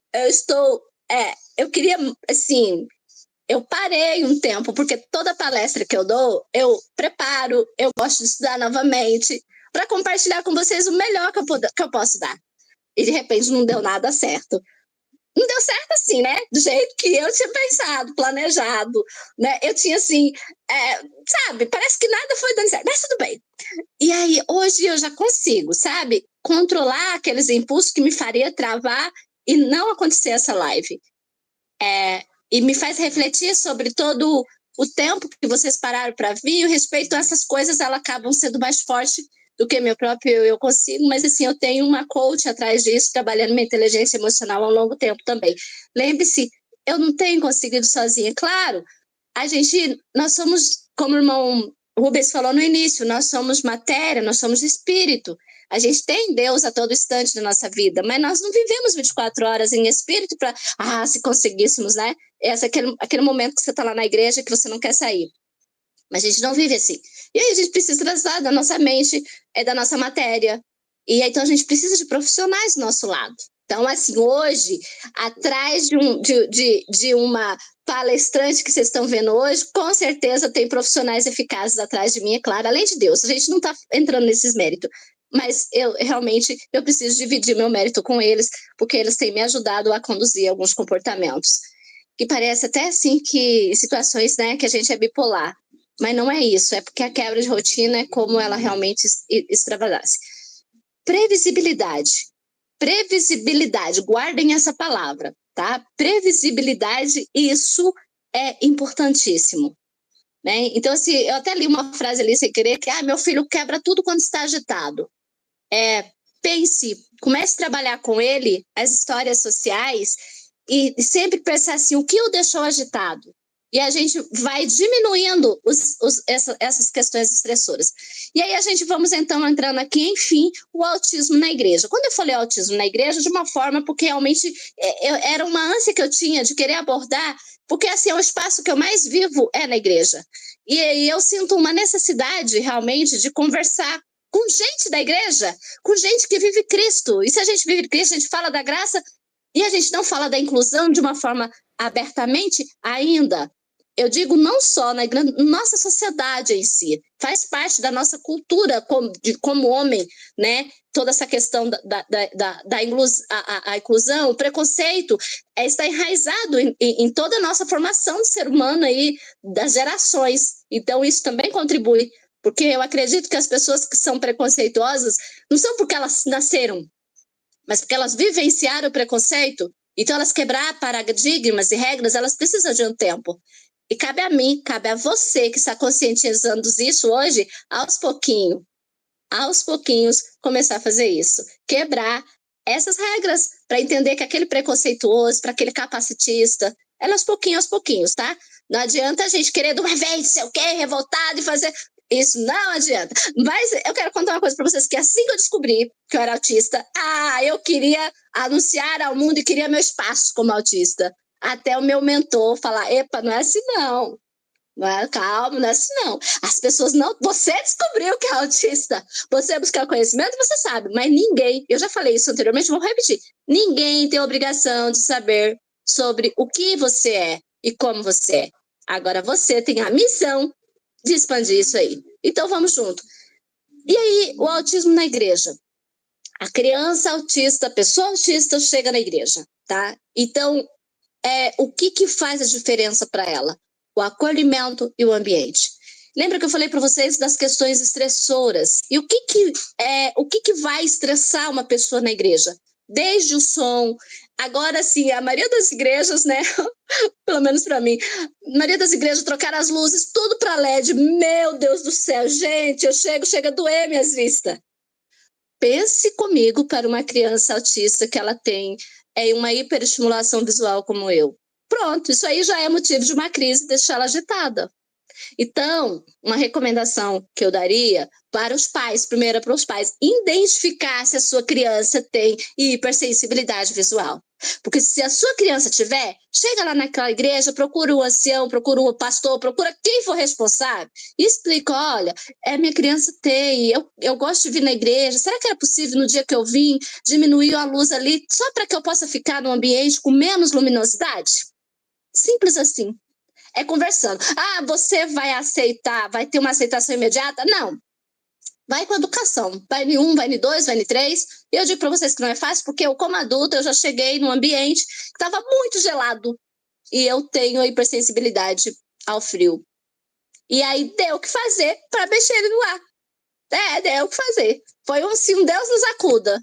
Aí no final eu falei assim, então tá bom, Deus abençoe, eu tô indo embora. Aí desligaram um ar numa ponta lá e falou, sente ali. Aí eu entrei. Entenderam? Então não é fácil para ninguém. Até para as pessoas que elas não entendem isso. Elas não compreendem. Eu tinha 2 alternativas. Entrar, sair de lá desregulada, sem poder dirigir. Porque assim, apesar de eu... meus exames dizerem que eu sou tetraplégica e que eu não tenho ligação do lado direito, mas eu dirijo. Tá? E dirijo longe, daqui para Minas, daqui um dia eu vou para Rondônia. E aí, assim, eu tenho essa dificuldade ao frio. E o frio me trava e tira minha sensibilidade da perna direita. Mas graças a Deus, naquele dia, Deus tomou lá o coraçãozinho de algum misericordioso, desligou o ar e me mostrou uma ponta e eu fiquei lá, ainda levei um cobertorzinho, fico um cobertorzinho no carro para isso. Levei um cobertorzinho e cobri minha perna. Então é isso. A gente precisa comunicar. Então, pai, chegou na igreja ou recebeu o diagnóstico dos seus filhos, comunica aos responsáveis. Se é relação à intensidade da orquestra, chega em quem é responsável pela orquestra, pela banda, e fala assim, olha, hoje eu quero assistir o culto, meu filho está aqui, ele tem dificuldade com a intensidade, poderia hoje tocar um pouquinho mais baixo? Podem ouvir a primeira vez? Não, segunda, daí não. Insista com carinho. Um dia, né? Um dia. Tem aquele paralítico lá que esperou 38 anos, ele pediu para um tanto de gente, ninguém ajudava, até Jesus Cristo ver ele. E é assim que a gente vai fazer.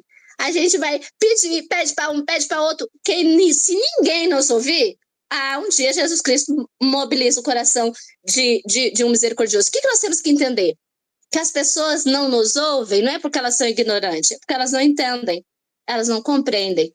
E às vezes até aquela pessoa que a gente está falando, às vezes ela tem um padrão inflexível de pensamento e ela não consegue mudar. E sem conhecimento ninguém muda. O que nos muda, o que nos transforma é o conhecimento. Então, assim, não desistam. É uma luta árdua, mas eu acredito que Deus tenha aberto as portas para que o conhecimento comece a ser abundante, para que todas possam entender isso. Uma outra dica, reunir com outros pais atípicos, né? Compreender esse luto, viver esse luto assim, com todo o seu merecimento, tá? O luto ele tem que ser vivido. É depois do luto que a gente chacoalha as asas e começa a andar. Paizinhos, compreendam, conheçam e respeitem as suas crianças. Respeitar as suas crianças não é dizer sim para tudo, entenderam? Não é dizer sim para tudo. Digam-se, é que nem telas. Vixe, olha, se a gente fosse falar de telas, nós ia fazer mais 1 hora aqui, mas depois a gente combina outro dia para falar de telas. Prepara a sua criança para cada ambiente da igreja, que seja um culto só de criança, que seja um culto maior. Prepare, faça para ela a história social, o que vai acontecer no culto, o tempo, uma lupinha. Prepare uma lupinha para ela, uma lupa, viu, gente? Muito importante. Lupa não, aquele negocinho que cai areia, não é lupa que chama aquilo lá, não, irmão Rubens, como é que é o nome?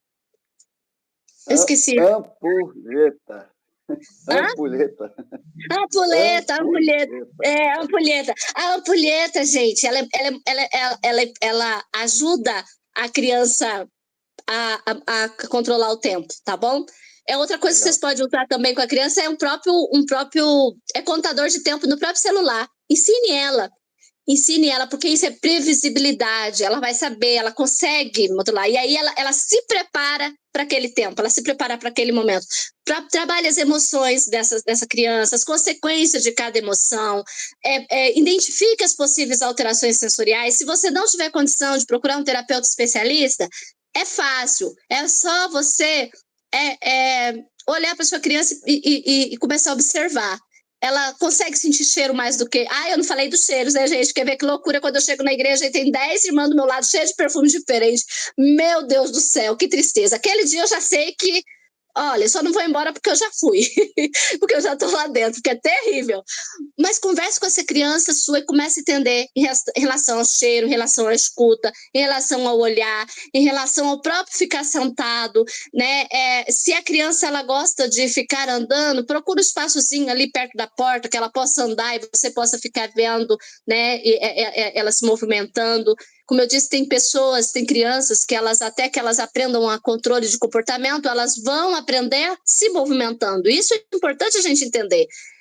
Monte um kit igreja com a história de previsibilidade. O que é o kit igreja? O kit igreja, você leva para a criança uma história para ela pintar, ou para ela fazer alguma atividade, um lápis, um giz de cera, um cantinho ali. Se você sabe que vai dar hora dela comer alguma coisa, leva a bolsinha dela e já fale para ela, esse aqui é seu kit igreja. E deixa ela naquele cantinho ali para que ela possa. E nós e outras pessoas que não têm filhos atípicos entendam aquela mãe. Ela é importante para aquela criança vivenciar aquilo, porque nós temos que oportunizar para esses pais também. Eles não podem ficar em casa.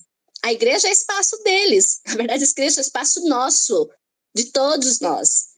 Então, faça esse seu kit igreja, tá bom?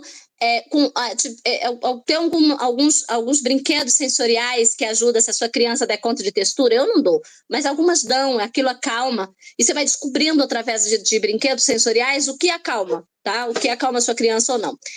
E aí, como eu já falei da carta de apresentação, certinho? E vamos lá. E aí, o que fazer quanto membro? Se você é só membro, entenda, busque conhecimento, acolha e respeite.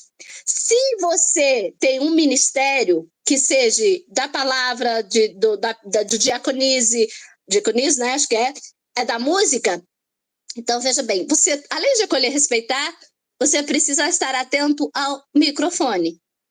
Se aquela família ainda não te buscou, ou aquela família, o microfone, porque ela é assim...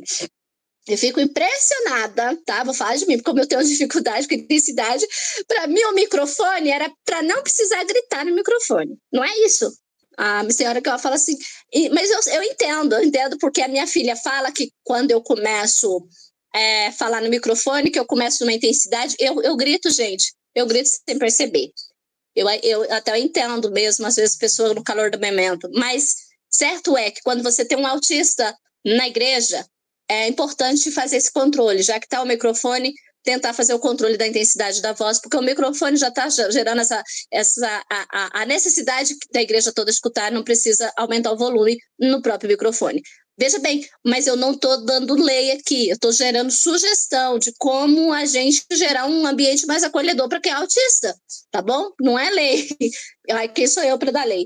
Conhecer essas famílias, você precisa conhecer essa família, até porque essa família, a partir do momento que ela recebe o diagnóstico, ela pode ser a família mais abastada, mas o custo dela vai aumentar, porque hoje um tratamento de uma pessoa com autismo, ela não fica por menos de R$6.000 mês, não por menos, porque essa criança, um tratamento, aliás, fica muito mais do que isso, um tratamento eficaz, ele não sai por menos. E às vezes essa família ela não tem condição, por isso que eu disse que aquele que gosta de criticar e de falar, faz isso, vai lá e paga uma terapia, ajuda, claro que ajuda, né? Então é o seguinte, esse olhar de quem é da parte dos diáconos, das pessoas que atendem as pessoas com necessidade, precisa estar atento. E outra coisa, muitos autistas, eles não comem, a própria seletividade alimentar, eles não comem coisa com leite, não comem coisa com glúten, ou dependendo da situação que eles têm das comorbidades, eles têm que tirar esses alimentos por causa do poder anti-inflamatório que tanto o glúten como a caseína do leite tem. E aí, o que isso acarreta? Acarreta um aumento no valor da feira dessa família. E aí, quem precisa ajudar a cuidar? Somos nós que somos membros. Então, eu preciso estar atento a isso, porque essa família, ela precisa desse olhar também, além do acolhimento. Atenuar os estressores sensoriais da igreja. Por isso que, com o tempo, eu acredito que assim, conforme as pessoas forem entendendo, né, até perfume forte, as pessoas vão tentar, ou se for perfume forte, não sentar perto de quem é autista, por favor. Vocês não têm ideia. Minha filha fala assim, põe a máscara, mamãe, mas quem dá conta ficar com máscara? Já foi para o período da pandemia, Deus me livre. A questão da luz, como eu já disse, né, a luminosidade, né, me incomoda, mas eu sou adulta, assim, como eu falei, eu estou trabalhando a questão comportamental, me incomoda, às vezes eu toco, né, então às vezes para tocar eu tenho até que tirar o óculos, porque o reflexo da luz lá é pior do que eu usando óculos, é pior. Tudo bem, mas uma criança que ela precisa estar ali, porque ela precisa aprender que ali é o caminho inicial dela, né, então, e outra coisa, oferecer fone de ouvido, sim, quando necessário. Muitas dessas famílias que vão tendo os filhos diagnosticados com autismo, muitas vezes não têm condição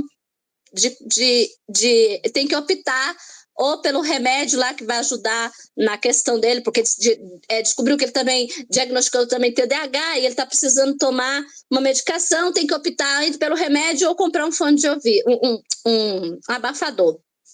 E aí é o momento da igreja também olhar para isso, né? Tem abafador da igreja, se alguém usar, higieniza depois e guarda lá, tranquilo. Então, os abafadores é importante eles já terem abafadores no espaço da igreja. E oferecer para a pessoa só se ela pedir, tá? Não é todo mundo, como eu disse, né? Não é todo mundo que vai que tem essa dificuldade com a intensidade. Quem tiver a dificuldade sabe pelo menos que pode procurar e tem esse acolhimento também, né? Bem, já nos espaços Kids, recebe as crianças, gente, para tudo. Cuidado com as decorações. Acolhimento, já falei bastante. Importante quem recebe criança nos espaços infantis, espaço Kids, já recebe criança na igreja, é importante saber o histórico da criança.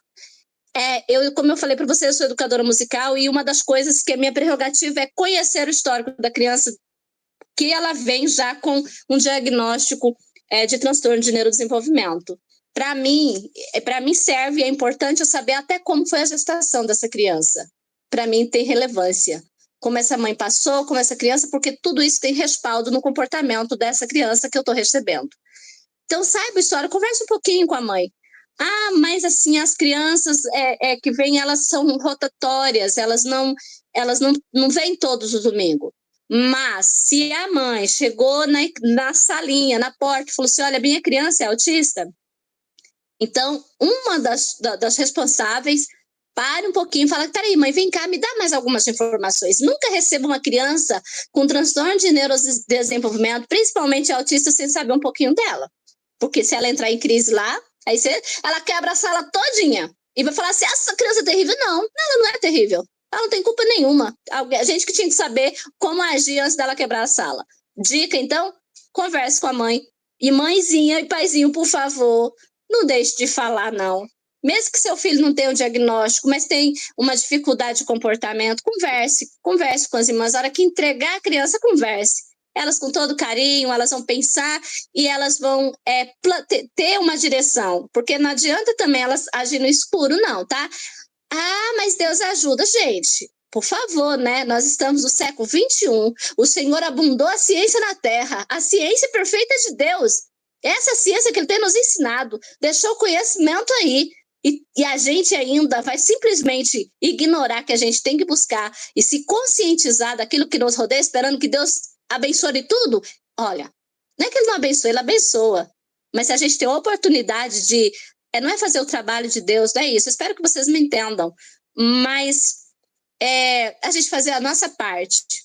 A gente pegar o conhecimento, se aliar ao conhecimento da gente, e aí a gente mesmo, aí é esse o momento. Eu pego uma criança com comportamento difícil, e eu rebusco aqui na minha mente todo o conhecimento que eu tenho, e falo, meu Deus, qual deles vai servir com essa criança? Mas eu preciso, pelo menos assim, ter essa participação, sabe? Sempre vai ser, não é sozinho, a família, a igreja e quem acolhe essa criança no espaço, seja lá na igreja, seja nos cultos com jovens, seja nos cultos infantis, precisam. Então, paizinhos e mãezinhas, por favor, não se escondam. Ajudem quem vai receber suas crianças, vocês vão estar ajudando tanto a sua criança, como quem acolhe também aquelas crianças lá. E a gente precisa ensinar inclusão para as crianças, e elas precisam, as outras que não são, precisam entender. Programação das atividades expostas gera previsibilidade, isso é muito importante. A atenuação dos estressores, por isso que é importante conhecer se a sua criança que você está recebendo, ela tem hipersensibilidade à luz, som, cheiro, textura, você não quer que ela entre numa crise sensorial. Você precisa saber. Tá? E sempre tem alguém dentro da sala que tenha uma empatia direta. Sempre tem alguém que tem uma empatia direta. Porque se essa criança entrar em crise, é a que vai conseguir tirar ele do ambiente e levar para um espaço propício para poder acalmar essas crianças, tá bom? Vamos lá, então. Ter um kit de emergência como fone de ouvido e objetos sensoriais, tá? Os objetos sensoriais, para a maioria das crianças, eles servem para ajudar a se acalmar. E aí, falando de música, né? O mesmo serve para quem ensina música, trabalha com crianças autistas, tem que trazer tudo isso que eu já falei em consideração e mais alguma, porque aí nós temos a missão de educar musicalmente. E aí, quando a gente fala de educar musicalmente, nós temos que repensar no tipo de avaliação dessa criança. Se for uma avaliação objetiva, no máximo 3 questões, porque senão uma questão com 5 questões é como sempre deixa uma loucura, é muito doido. Pensa eu fazendo Enem, meu Deus do céu, aí sim, sabe, você tem que juntar tudo que você sabe e pedir Deus para dar uma revelação. Mas assim, é importante, no máximo 3 questões em questões objetivas. Outra coisa, tem muitas pessoas, e eu já falo logo também do TDAH e com autismo, que elas têm mais facilidade de fazer prova oral. Por que não fazer prova oral? Por que tem que ser prova escrita com todo mundo? Todo mundo não é todo mundo. Cadê as diferenças? Cadê os respeitos das diferenças? E isso já tem outros que não dão conta de prova oral. E aí eu falo ainda lá, já trago aqui menção de provas de exames, de teste. Tem gente que não dá conta de prova oral. Ele sabe, mas dá para ele uma prova escrita. É adaptar cada situação para uma situação. Né? Então, assim, da mesma forma, o entendimento, a forma de trazer o conteúdo para essas pessoas, nem todo mundo dá certo aprender por cores, tá? A maioria dos TDAHs, eles conseguem se identificar e aprender as notas por cores, mas não é todo mundo. Se a pessoa que tiver uma disfunção sensorial ou visual, vai fazer uma loucura. E depois, para fazer a transição das cores para a nota no pentagrama, vai ser mais uma loucura. Eu, por exemplo, não seria uma pessoa que aprenderia por cores. Eu não dou conta, eu não daria conta justamente por causa dessa junção para mim, seria tudo igual. Mas eu só estou falando de uma experiência e estou dizendo que tem que ver. Veja bem, uma metodologia, ela precisa ser revista na necessidade de cada ser humano, de cada aluno que chegar nas suas mãos. Tá? Então, não é uma lei, não existe regra. Na verdade, o que eu estou dizendo é existe mesmo, tirar algumas regras para poder a gente alcançar algumas pessoas que têm vontade, têm desejo. A gente sabe que música hoje é uma habilidade, né, que ela pode ser cultivada, desde que ela seja cultivada da forma certa, todos podem ser músicos. Né? E, então, quando eu falo música, eu organizo de uma forma geral, né? Porque aprender o instrumento é músico. E aí, é claro, é importante a gente lembrar que enquanto as pessoas não tiverem conhecimento, elas serão capacitistas, às vezes até sem querer. Lembre que ela vem do seu próprio ambiente. Nós somos uma sociedade preconceituosa. Nós somos, gente, uma sociedade preconceituosa. E são paradigmas que devem ser quebrados, e eles não são quebrados na força, não, e nem na raça, não. Mas é no conhecimento e na nossa gotinha de compartilhando aos pouquinhos, tá bom? E para finalizar, porque eu acho que já foi 2 horas de live aí, né? todas as vezes que vocês forem ter contato com... Eu vou fazer algumas recomendações aqui, e isso vale para qualquer situação diferente, saber se a criança tem transtorno de neurodesenvolvimento ou não. Quando se tratar de bebê, inicie o contato visual sempre.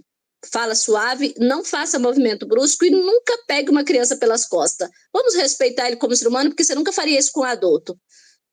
Do mesmo jeito que ninguém, né, ia limpar o nariz de um adulto sem pedir licença, e às vezes a gente faz isso.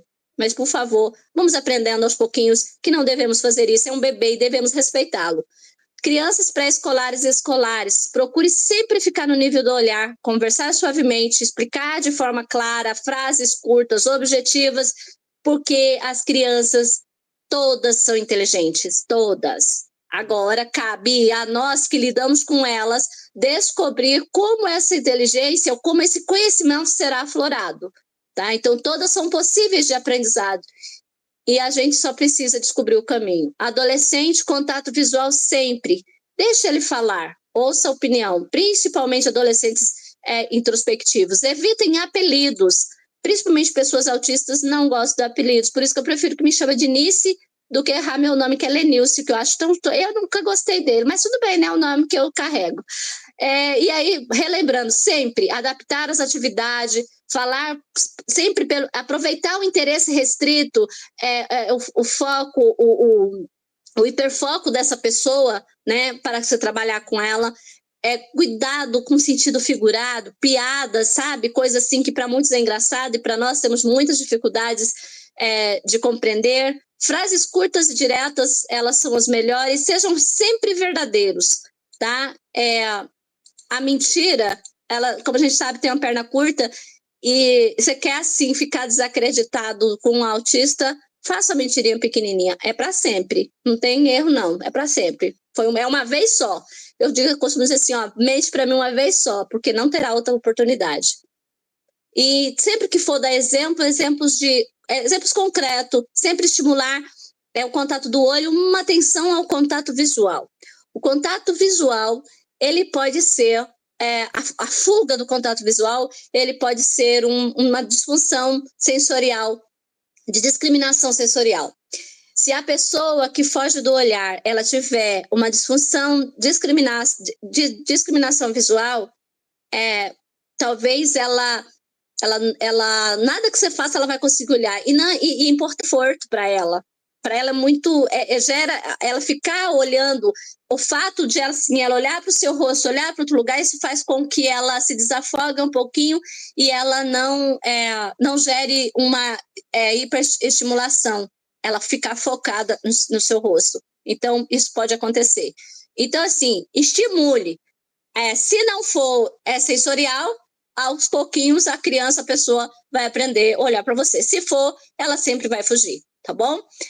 E sempre flexibilizar o tempo. Lembra que o tempo, uma coisa muito importante quando a gente está ensinando crianças e pessoas autistas, é dar o tempo de processar, gente, sabe? Sabe que coisa terrível, pergunta assim, entendeu? Ô, fulano, você entendeu? Ô, fulano, você entendeu? Oh, meu Deus do céu. A própria pergunta de ficar falando entendeu não deixa eu entender, porque está me perguntando, calma, deixa eu processar. Então, é isso aí. E é isso, eu acho que, eu ia apresentar para vocês os símbolos, né, tanto dos cordões como dos símbolos autistas, explicar um pouquinho para vocês, mas não tem como aqui. E, resumidamente, eu quero terminar com vocês com uma frase de um psicólogo muito empático, que ele também foi educador, e que ele fala assim, que ser empático é ver o mundo com os olhos do outro e não ver o nosso mundo refletido nos olhos deles. Isso, traduzindo, isso quer dizer que ser empático é eu me despir das minhas crenças para eu compreender o outro. E só assim, né, eu posso, então, também cumprir o que está escrito em Levítico 19:14. Não amaldiçoem o surdo, nem ponham pedras de tropeço à frente do cego, mas tema o seu Deus, eu sou o Senhor. Eu espero que eu possa ter contribuído um pouquinho nessa noite para o conhecimento de vocês, e fico à disposição, né? Eu não sei se a gente vai conseguir responder alguma pergunta, não sei, porque realmente foi de improviso, mas eu espero que possamos nos encontrar numa outra oportunidade aí, viu? Irmão Rubens, o irmão quer fazer alguma consideração? Eu acho que o improviso, Manice, ficou muito bom, o improviso. Para você ter uma noção, nós chegamos a quase 600 pessoas, foram 2 horas quase de live, já estamos com quase 500 pessoas e tem aqui vários comentários que nem viram a hora passar. Então, acredito que, graças ao bom Deus, nós não desistimos. Apesar de todo o susto, do estresse um pouquinho que deu na hora, mas nós não desistimos, graças a Deus. E foi bem proveitosa. E agora eu quero fazer um pequeno comentário para nós encerrarmos, que já está dando quase 2 horas, né? Pessoal, essa iniciativa de criar esse grupo, o nome do grupo é Cristãos Mentes Orientadas.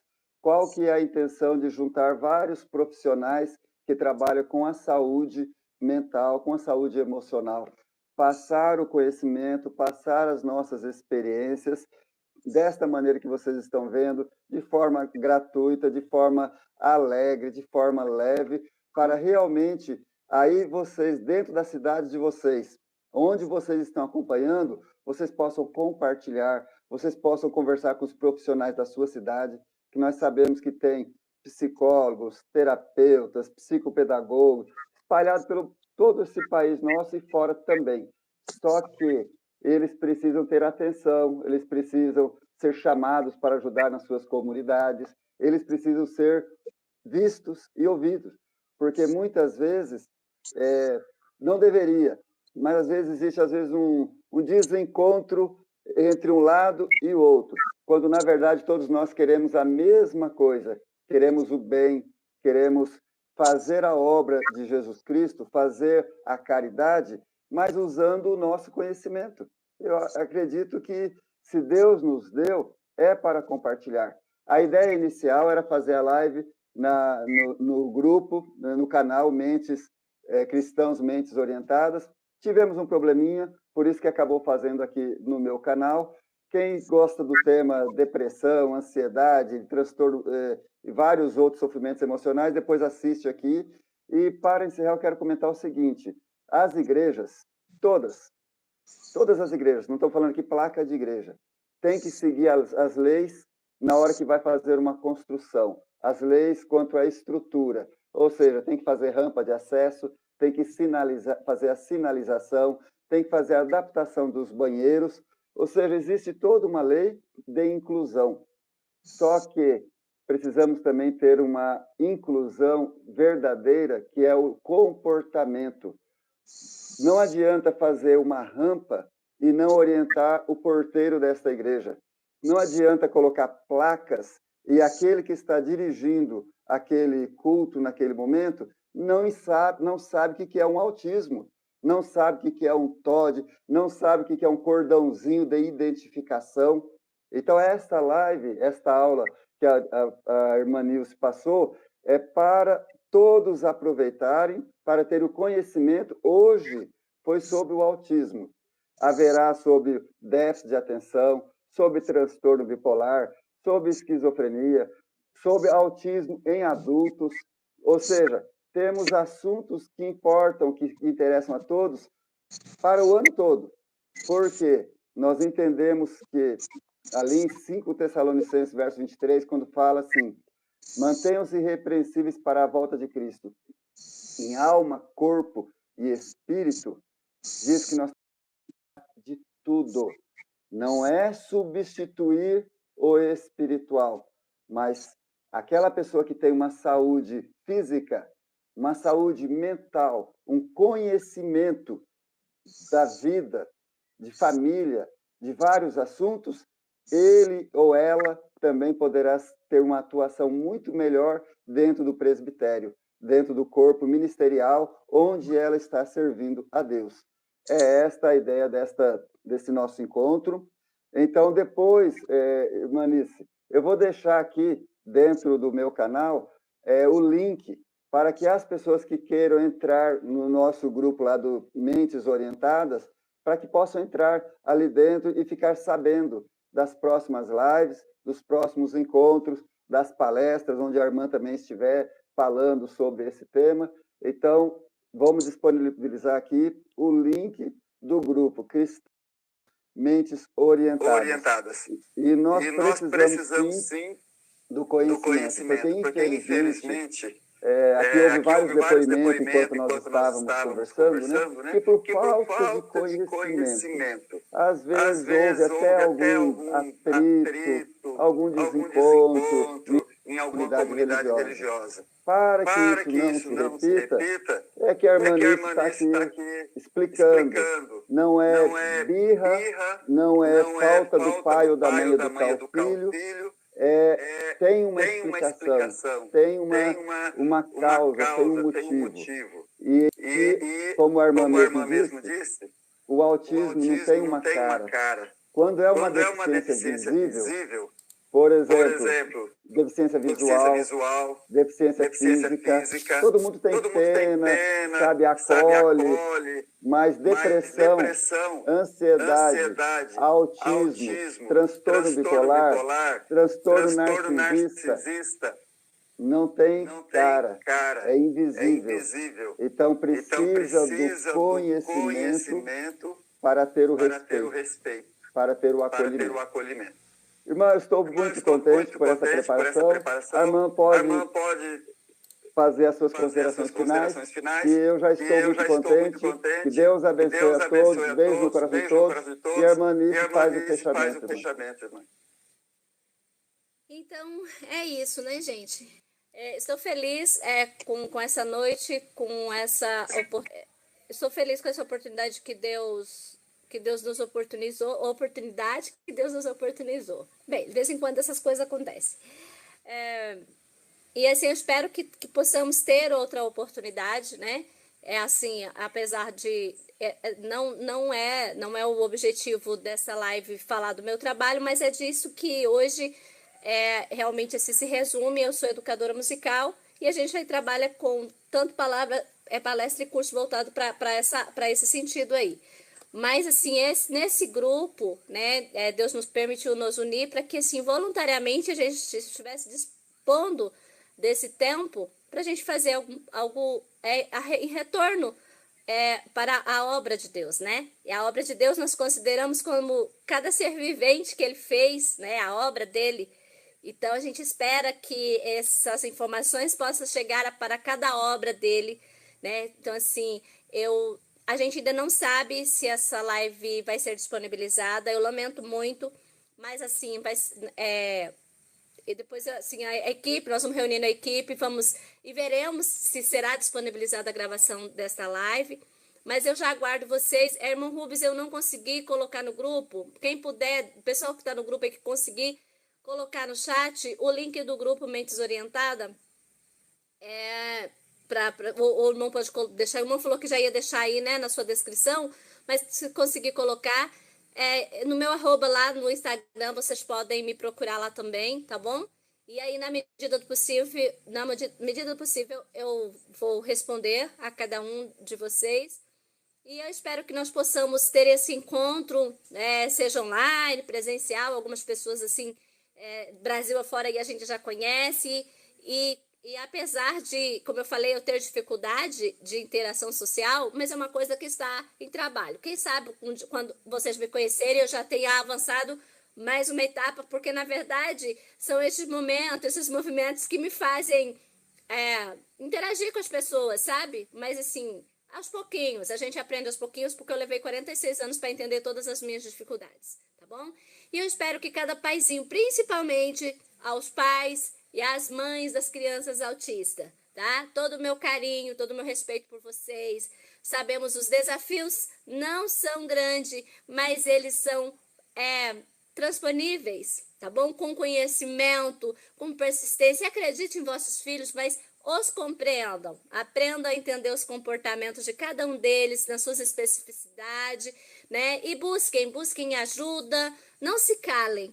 Tá bom? Porque a nossa voz, a nossa busca, com nossa educação, que nós vamos mostrar que autista também tem voz, tem espaço e tem a oportunidade de crescer como pessoas também, tá bom? Afinal de contas, mesmo sem saber, com todas as dificuldades, eu fiz 2 universidades públicas, 3 especialização, mestrado, estou na 4ª especialização e esse ano vou para o doutorado, se Deus quiser. Então, isso é Deus purinho na nossa vida, que nos ajuda, né, e vai colocando nós no caminho para trilhar, para que a gente possa ter a oportunidade hoje de compartilhar com vocês. O meu abraço, o meu carinho todinho para vocês e o meu respeito por cada um de vocês que ficaram conosco aqui essas 2 horas. Deus abençoe, gratidão, fiquem com Deus e até a próxima. Deus abençoe a todos.